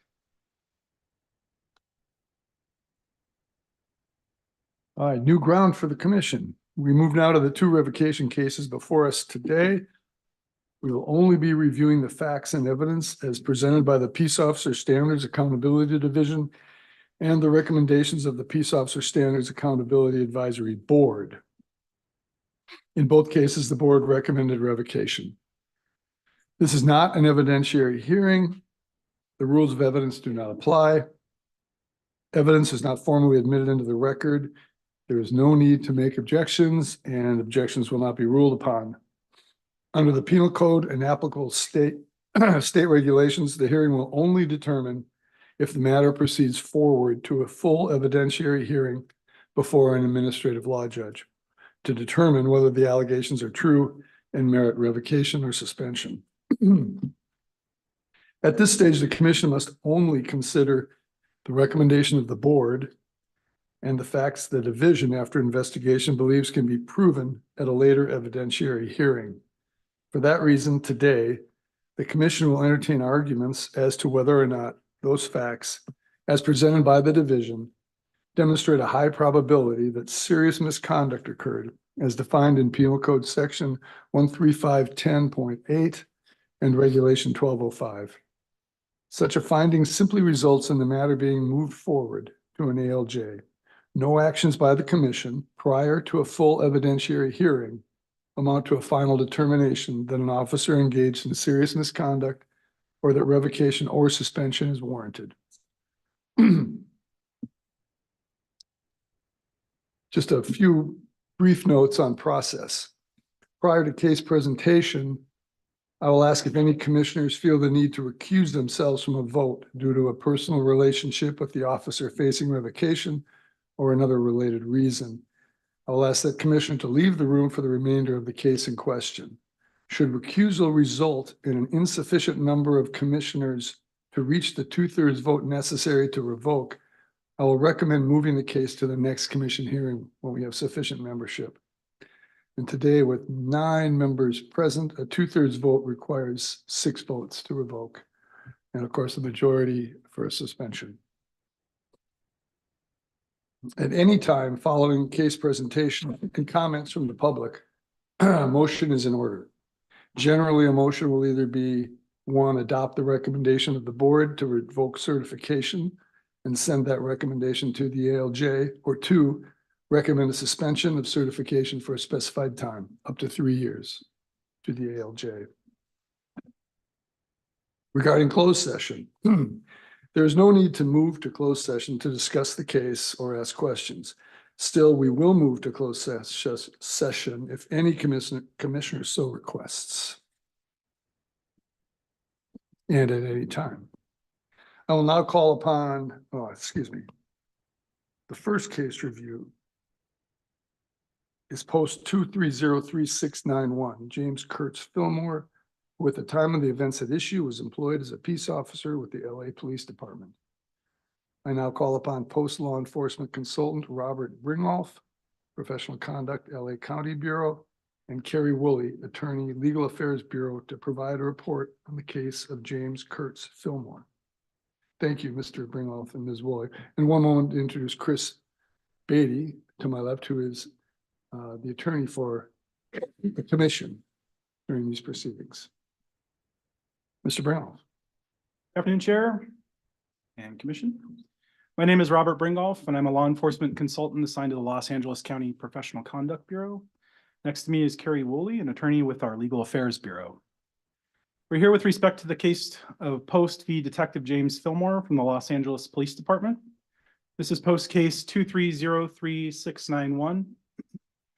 Before we start, it's come to the division's attention that Mr. Fillmore's counsel was provided with the location and time of this hearing earlier this week. While the information has been posted publicly for several months on Post's website, Ms. Wilcox's formal notice was not provided until earlier this week. The division would like to apologize for that error and any subsequent challenges that a council faced as a result of this oversight. With that, I'll move forward with our presentation. In this case, the division found reasonable grounds to believe that Detective James Fillmore engaged in serious misconduct in violation of Penal Code Section 13510.8B6, alleging that Detective Fillmore engaged in acts that violate the law that were repeated and sufficiently egregious as to be inconsistent with a peace officer's duty to uphold the law. Detective Fillmore was arrested after crashing a police vehicle while driving under the influence of alcohol. In the division's investigative summary and findings, it recommended revocation of Detective Fillmore's post-certification. In accordance with the requirements of Senate Bill 2 and as required by Penal Code Section 13510.85 sub A sub 4, this matter was heard by the Peace Officers Standards Accountability Advisory Board on December 14th, 2023. Following the conclusion of that hearing, the board voted to revoke Detective Fillmore's certification. The division asks that you adopt that recommendation today. As required by Penal Code Section 13510.85 sub A sub 5, the record of that proceeding is before you, which includes the agenda and attachments from that meeting, a transcript of relevant portions of the hearing, and the recommendation of the board. Part of the matter was heard in closed session by the board, so Commission Counsel will be able to advise you with respect to those proceedings. The law requires your review to be of that record before the board, which is before you, and which you have had an opportunity to review. To assist you in your review of the record, I'll take you through the case as presented there. As the record shows, I presented the case before the board substantially as follows. Detective Fillmore started his law enforcement career as a police officer with Los Angeles Police Department in 2003. Mr. Fillmore was promoted to the rank of detective in 2014. On February 27th, 2016, while off duty, Detective Fillmore was stopped by the Los Angeles County Sheriff's Department for failing to stop at a traffic signal. When the deputy approached Detective Fillmore's vehicle, he noted the smell of an alcoholic beverage emitting from the vehicle and from Detective Fillmore's person. The deputy observed an open 25-ounce can of beer in Detective Fillmore's center console. The deputy conducted an investigation and determined Detective Fillmore was driving under the influence of alcohol. Detective Fillmore was arrested and taken to the Santa Clarita station for booking. On the floorboard of his vehicle, deputies located 5 empty whiskey bottles of varying sizes. While at the station, Detective Fillmore was uncooperative in providing a breath sample, despite being given 5 opportunities to do so. Detective Fillmore told the arresting deputy he would only provide a blood sample with a court order. Deputies sought a search warrant and transported Detective Fillmore to the Henry Mayo Hospital to obtain a sample. Nearly 2.5 hours after the stop, a blood sample was obtained via search warrant. The sample resulted in a blood alcohol concentration of 0.12%, which was above the legal limit of 0.08%. Detective Fillmore pled guilty to 1 misdemeanor count of driving a vehicle with a blood alcohol content of 0.08 or greater. In that plea deal, Detective Fillmore was ordered to complete 3 years of summary probation. His driver's license was suspended, and he was fined $390. Detective Fillmore was also ordered to complete a 6-month alcohol education program. The Los Angeles Police Department suspended Detective Fillmore for 10 days, and in August of 2017, he signed a settlement agreement with the Los Angeles Police Department, expressly stating he would abstain from using alcohol for a period of 4 years. In the settlement agreement, Detective Fillmore agreed to submit to alcohol testing for the next 4 years at the request of a supervisor up to 5 times a month. He also agreed to submit to an evaluation and treatment for substance abuse by LAPD's Behavioral Sciences Services Division within 1 week of signing the settlement agreement, as well as attend and participate in said treatment.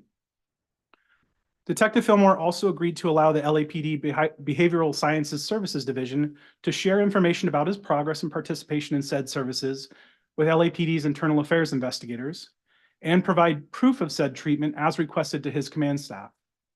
Of note, this was in addition to the court-ordered DUI classes that Detective Fillmore had to attend as a result of that conviction. In his settlement agreement, Detective Fillmore admitted to trying to use his police identification to influence investigating officers during their DUI investigation and gain preferential treatment. 4 years and a few months later, on April 30th, 2022, Mr. Fillmore was off duty and driving an unmarked LAPD detective vehicle. While driving southbound on Circle J Ranch Road at a high rate of speed, Detective Fillmore was involved in a vehicle accident. The area in which Mr. Fillmore crashed was a 25-mile-per-hour residential area. Detective Fillmore's police vehicle collided with the rear of a parked vehicle, causing that vehicle to collide with the vehicle in front of it.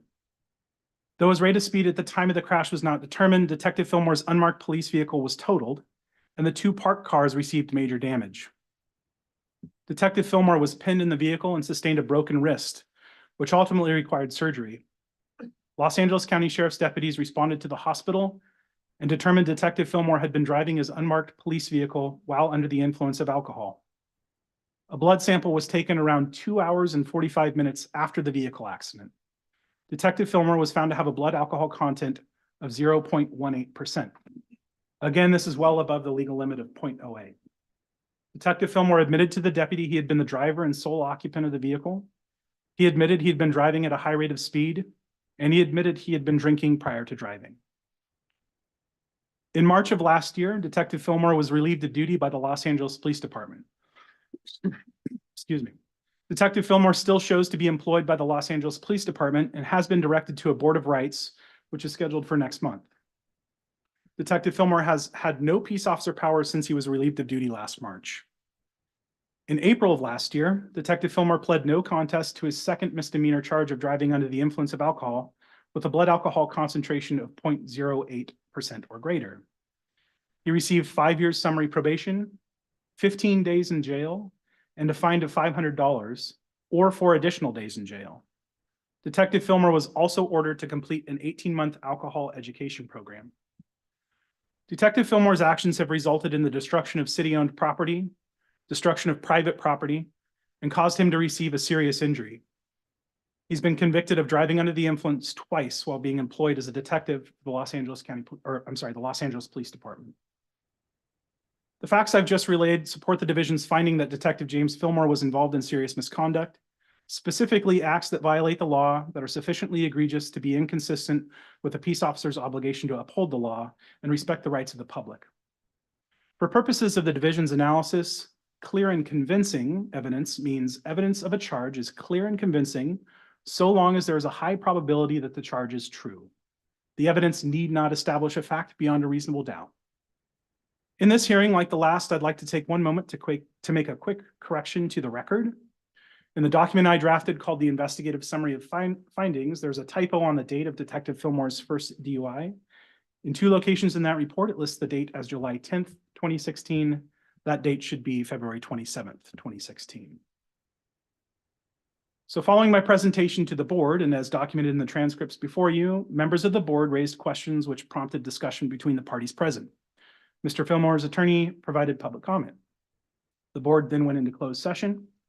When the board returned into open session, 5 board members voted to revoke Detective Fillmore's certification, 3 board members against revocation.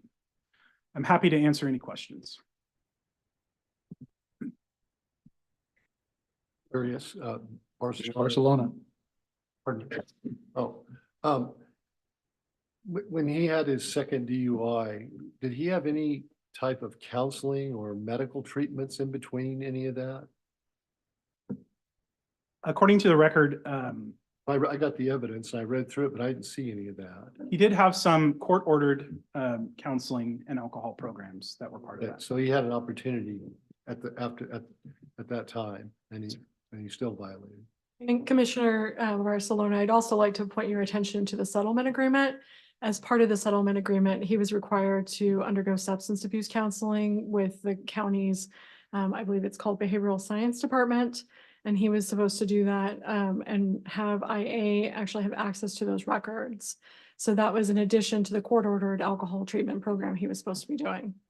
Was there something in there about he had to submit to testing for a period of like 4 years or something Yes. like that? Did they do the testing during those years? Do you know? We do not have those records.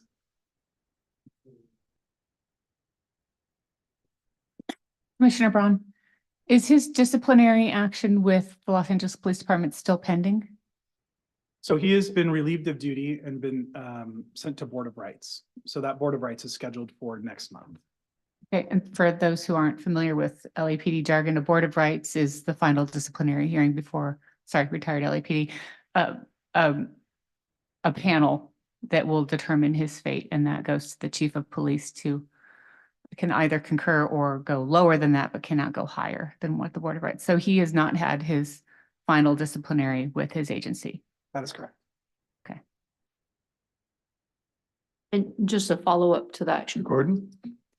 With that, that means he hasn't actually had a full evidentiary hearing with LAPD at this point, because that would happen within his Board of Rights.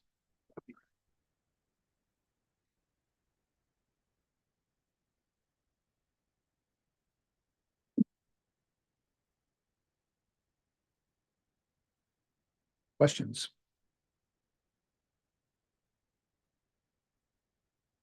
Members of the public here who would wish to address the commission regarding this case? In this case. Attorney? Welcome. Hi, I'm Leslie Wilcox. I'm one of the panel attorneys for the Los Angeles Police Protective League, and I represent Detective Fillmore. My public comment would be, as at the last hearing, that my request is to continue this hearing because the final disposition has not been adjudicated for Detective Fillmore. As the commissioners who are already educated on that process indicated, it is an actual hearing where you can cross-examine, and it is a full evidentiary hearing. And what Post is relying on at the moment is just a summary of an investigation, which has not been tested in any sort of administrative appeal. Most importantly is the expectation, I believe, that all law enforcement has that Post will do what it says it's going to do, and originally indicated that discipline by Post or revocation or suspension would happen after the final discipline of an agency, and that is not occurring in this case. So that is my biggest issue with the current status of this particular case by Post, is that Post is acting prior to the final discipline. I recognize that Post at any level is not bound by the Board of Rights decision, but I do believe that having a full administrative appeal could provide the commission with more information about that once that final decision is made. As you may or may not know, the board's write usually a pretty detailed rationale for their decision, both on the findings as well as the penalty that could provide this commission with more insight about what is an appropriate discipline for this particular case. I do want this board to know, which I'm assuming that you do know based on the documents that you have, that he went straight to an inpatient rehab facility from the hospital as a result of this 2022 DUI, and he stayed for 65 days, and he's been sober since then. That's almost 2 years at this point. I would also just like to note that the 2017 settlement agreement specifically states that it's not an admission by the officer, so he was not admitting that he had used his identification to influence the arresting agency. And Detective Fillmore also is currently specifically disputing whether or not he had authorization for the unmarked city car that he was in while he was off duty for this 2022 DUI. The only other point I'd like to make is I'm not trying to argue, and I know that this is not the place for that, but I'm also not trying to argue that there is not sufficient evidence to show that a DUI occurred. That is not the position at all. It's whether or not this second DUI with these particular circumstances surrounding Detective Fillmore's personal life, as well as the hard work that he has done since then, is not sufficient to constitute serious misconduct for the purposes of SB2. Thank you. Mr. Brazil. Counselor, thank you. For those of us not familiar with the Board of Rights, but other processes, is the detective given an intent letter from LAPD on proposed discipline before he goes to the Board of Rights, so he knows what LAPD intends to do with him? Are you sheriff? No. Oh, because they have an LOI, a letter of intent. So it's like that. Yes. Oh, they no, are. I work for a PD, used to work for a PD. We letter of intent, but we didn't have a board. All kinds of different names for them. Notice of proposed discipline. Yes. Yeah. Yes. And what was the letter of intent? Termination. Information. Okay, thank you. Yes. And then I have, Commissioner- I'm sorry. No, no, No, I have a thank you. question for a lawyer when we're done. When is the scheduled? board of rights? His scheduled board of rights? I believe the first day is April 1st.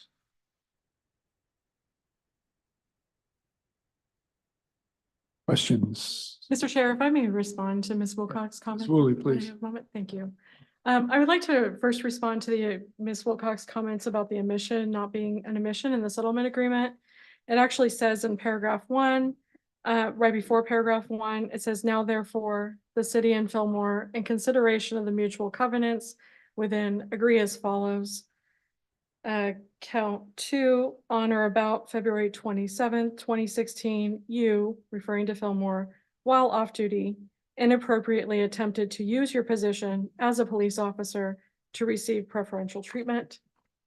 As for Ms. Wilcox's comment about reliance on post waiting until a disposition is finished, she's referring to language in Penal Code Section 13510.8. That's language that allows post to toll its investigation pending the final disposition of an agency's investigation. It does not, however, create any form of reliance for an officer, and it should not. Ms. Wilcox did refer in the board hearing to some language in post FAQs that she misinterpreted as creating a sense of reliance. But post investigation is based in part off the fact that Mr. Fillmore did in fact admit in a criminal proceeding where the burden of proof is beyond a reasonable doubt to driving under the influence. I would like to remind the commission that we are moving forward with a serious misconduct for acts that violate the law. We are not moving forward on the fact that he has been terminated from his employment on that. It's the fact that he is actually violated the law in 2 separate occasions, and particularly in the most recent one, the act was quite egregious. And as for the fact that Ms. Wilcox wants a continuance because this has not been finally adjudicated, I would like to remind the commission that if we do move forward past this point, Mr. Fillmore will have a final or full adjudication before an administrative law judge, where the burden of proof will be higher than at the Board of Rights hearing because it will be a clear and convincing standard versus preponderance of the evidence. Thank you. Ms. Woolley. Additional comments, Commissioner Brazil. I had a question for our legal counsel. If the commission moves forward with a revocation hearing from ALJ, any evidence that from the Board of Rights, what's it called? Yes. From the Board of Rights, is that submitted as well to the ALJ for consideration if they choose? The information that's submitted in front of the ALJ is based on the division's investigation, the packet that you have in front of you right now. So no would be the answer. Is there any additional information so if we ask staff to go back and look at certain things in evidence, or maybe they aren't evidence we just aren't made aware of, would that information then be presented to the ALJ? In general, the commission has the power to instruct division to investigate things that are outside the ISF, the investigation. Yes. So yes. Then that package would be presented. Right. And I think there's kind of a distinction to be made here in that, there's a statutory authority for what the commission is doing that's independent than what's going to be found in front of the Board of Rights hearing, right? So you have independent basis for your conduct. But is that clear? Yeah, it is. And then kind of a back end question to it. If in this case, the respondent's counsel wanted to submit to the ALJ evidence of the Board of Rights, would they be able to do that? They have the opportunity to provide any evidence that they find mitigating, right? It's a due process opportunity for them at the administrative level. So that's where that comes from. So yes. One last question. I'm that annoying guy. You should know that by now. How far out would you reasonably expect that if this commission moved forward, that a hearing would be heard by an ALJ? had not anticipated that question. Oh, no, that's right. That's, I'm that guy, I told you. I don't have that answer for you, but I can find it. I can find it for you. I'm highly unlikely that it would be done before, that our paperwork could be done. It would be like before his border rights hearing. I think that's very unlikely. Okay. I think that's very unlikely, That's right? kind of where I was going with that. So thank you. Thank you. Ms. Del Munoz is searching for a microphone. Phil Donahue. Yeah. So in answer to your question, we've been working with the administrative law judges or the Office of Administrative Hearings, and we anticipate it's probably going to be within 4 months is what they're looking at in terms of scheduling.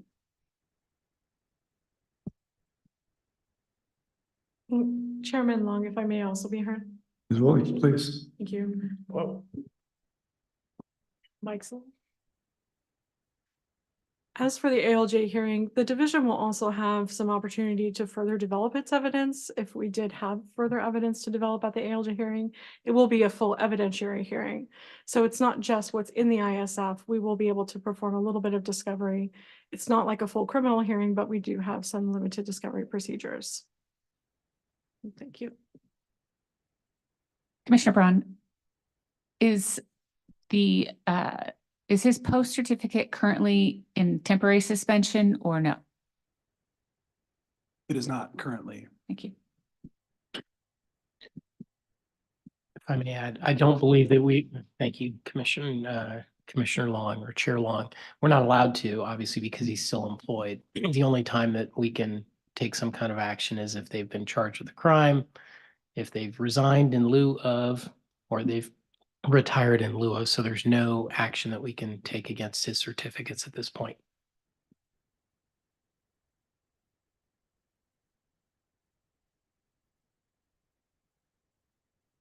Comments?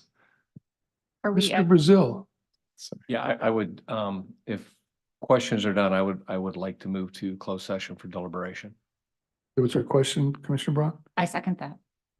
Okay, May I just make one more statement that I wanted to correct? please, Ms. Wilcox. Thank you. On the settlement agreement, it says, whereas the parties agree that this agreement regarding proposed discipline is not an admission by either party to any unlawful or wrongful acts by themselves, their agents or representatives. I just wanted to clarify that point. Thank you for the clarification at this time. Then we will adjourn into closed session. We have to move outside this room. We will go upstairs for deliberations on the case. So we will all exit the room and be back for a regular session shortly. Someone will tell us where we're going.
I would just take those still.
right, it was a productive conversation in closed session. The will of the committee, is there a motion in the case? I gotta get my case number in the Fillmore case. Chair, I have a Post motion. 2303691, is there a motion? Chair, I have a motion. Mr. Brazil, That we have counsel, direct counsel to work with the division to explore a settlement based on the goals identified in closed session and report back to the commission at our next commission meeting. is there a second? Second. Second, Gordon. Discussion of any kind? We've had a lot of discussion. Any discussion, any additional comments? Mr. Knapp, would you call the roll, please? Commissioner Barcelona, Yes. Commissioner Braun, Yes. Commissioner Brazil, Yes. Commissioner Cooper, Commissioner Yule, Commissioner Gordon, Yes. Commissioner Long, Yes. Commissioner Lopez, Yes. Commissioner Moon, Yes. Commissioner Nieto, Yes.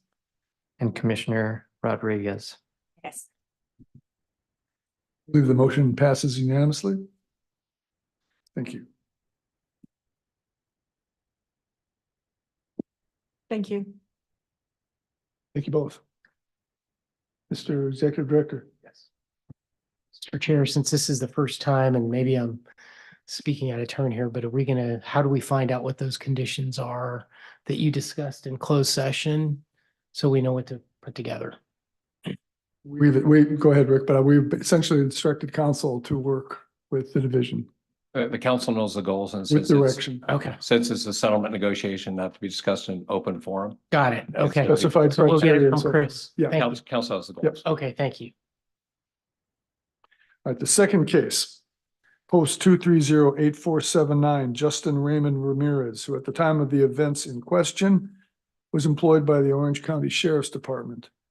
And I'll call upon post law enforcement consultant Trevor Shields, Professional Conduct Southern Bureau, and Carrie Woolley, Attorney Legal Affairs Bureau, to provide a report on the Ramirez case. Thank you, Mr. Shields and Ms. Woolley.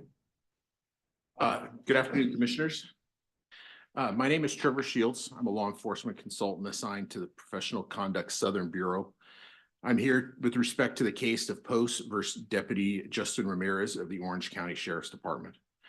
Seated next to me, you guys have all met Carrie Woolley, Post Legal Counsel. In this case, the division found reasonable grounds to believe Deputy Ramirez engaged in serious misconduct in violation of Penal Code Section 13-510-8B6, alleging Deputy Ramirez committed acts that violate the law, specifically repeatedly showing harmful matter to minor children.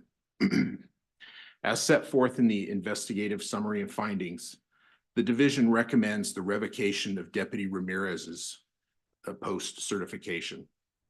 In accordance with the requirements of Senate Bill 2 and as required by Penal Code Section 13-510.85A4, this matter was heard by the Peace Officer Standards Accountability Advisory Board on December 14th of 2023. Following the conclusion of that hearing, the board voted to recommend revocation of Deputy Ramirez's certification. The division asked you to adopt that recommendation today. As required by Penal Code Section 13-510.85A5, the record of that proceeding is before you, which includes the agenda and attachments from the meeting, transcript of the relevant portions of the hearing, and the recommendation of the board. The law requires your review to be that of that record before the board, which is before you and which you have had an opportunity to review. As the record shows, I presented the case before the board as follows. On September 2nd, 2022, Deputy Ramirez was on campus at Trabuco High School in Mission Viejo as a school resource officer during the freshman lunch period. Deputy Ramirez was in full uniform, seated in a patrol vehicle when he was approached by several freshman students. These students asked him questions about events that he had seen on his job as a deputy sheriff. Instead of using the student interaction as a positive teaching moment and providing an age-appropriate response, Deputy Ramirez used very poor judgment and utilized his personal cellular phone to show the group of 14-year-old female students 2 videos and 2 photos containing explicit, graphic, sexual, and violent content, as well as illicit drug use. Deputy Ramirez repeated the act, showing the same videos and photos a few minutes later to a new group of freshman female students. Those students came over to him after hearing about the videos and photos from the first group of students. Each student had a different reaction to being shown these images. Most students, when they were interviewed, stated they were uncomfortable, and some were shocked at the content that they were viewing. During the Orange County Sheriff's investigation, Deputy Ramirez resigned from the Sheriff's Department prior to his administrative interview and did not provide them a statement. The Orange County District Attorney's Office filed 1 misdemeanor charge of 313.1A of the California Penal Code, which is distributing harmful matter to a minor. On April 25th of 2023, Deputy Ramirez appeared in the Orange County Superior Court on 1 misdemeanor count of California Penal Code 313.1A. Despite opposition from the Orange County District Attorney's Office, the court granted Deputy Ramirez misdemeanor pretrial diversion. As a part of that agreement, Deputy Ramirez agreed to commit no new crimes, perform 40 hours of community service, complete sensitivity training, comply with the stay-away order, and pay a diversion restitution fee. Deputy Ramirez's actions were egregious and repeated. They were inconsistent with his obligation as a peace officer to uphold the law and respect the rights of members of the public. Deputy Ramirez not only violated the penal code, but showed a lack of judgment and disregard for his assignment as a deputy and as a school resource officer. Deputy Ramirez should have been acting as a role model for these students, not exposing them to explicit, graphic, and violent material. Based on the facts of this case, as described here and in the investigative summary and findings, there is clear and convincing evidence that Deputy Ramirez committed acts that violated the law, as defined in Penal Code Section 13510.8B6. Therefore, the recommendation is that Deputy Ramirez's peace officer certification be revoked. Following my presentation to the board, and as documented in the transcripts before you, the following public comments were made by Deputy Ramirez's representative, Robert Baumann. Deputy Ramirez, point number 1 was Deputy Ramirez was not provided an opportunity to provide a statement to the division. Point number 2 was on page 3 of the investigative summary and findings. It states Deputy Ramirez pled guilty in Orange County Superior Court. This is inaccurate as he received pretrial diversion. Members of the board raised questions related to the following manners, which prompt discussion between the parties present. Deputy Ramirez was dispatched to the residence of student number 1 a couple of days after the incident. During that initial contact with the reporting party, was Deputy Ramirez alone with student number 1 when he interviewed her?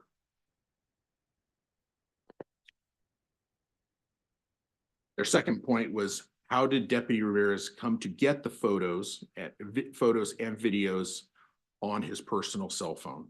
Is it legal for him to possess them? Public comments continued with Orange County Deputy District Attorney Matthew Bradbury. Mr. Bradbury was the Deputy District Attorney who filed criminal charges against Deputy Ramirez and wrote the opposition to the court against the pretrial diversion. The DA also filed a motion to reconsider, which was denied. The board went into closed session When the board returned to open session, it voted unanimously to recommend the revocation of Deputy Ramirez certification. If the commission has any questions, Carrie and I would be happy to answer them at this time. See no questions, no comments? Is there a member of the public, any member of the public who would like to address the commission regarding this item? Please come forward. Identify yourself. Thank you. Welcome. Good afternoon, everyone. My name is Matthew Bradbury, and I am a Deputy District Attorney with the Orange County DA's office. I want to thank you all for taking the time to hear these cases. My office cares a lot about police misconduct or allegations of police misconduct, so my office has ensured that I be here. I was also in Sacramento in December, and I met some of you, some of the post members that day. Mr. Shields did a really good job of already explaining everything that I think you need to know. In December, there were some questions about the procedural posture of the criminal case. So we did file misdemeanor criminal charges against Mr. Ramirez. We did not feel that there was a felony, although some suggested there could be a felony based on him showing a very explicitly sexual video. But we went with a misdemeanor, and a judge in one of our courthouses, over our very strong objection, did allow Mr. Ramirez to go into diversion. So if anyone has questions about that, I can answer those. But, you know, it is my office's position, along with Mr. Shields' position, et cetera, that this was serious misconduct. These were 14-year-old freshman girls who essentially just, in my view, were just trying to, you know, get an innocuous response from a police officer. Hey, what's it like doing your job? And Mr. Ramirez took it in a direction that it's a complete lapse of judgment, basically showed no judgment whatsoever.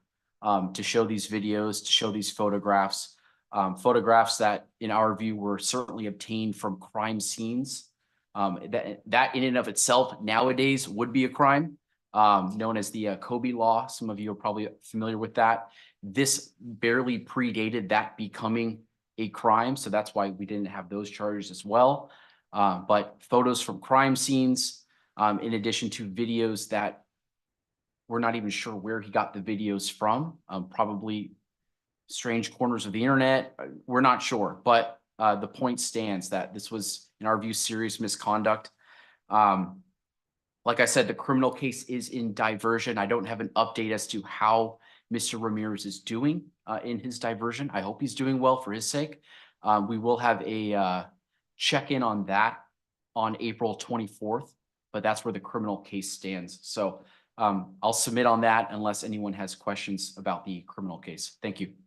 Any questions for Mr. Bradbury? Mr. Bradbury, thank you very much for taking the time to be here today. We appreciate it. Thank you.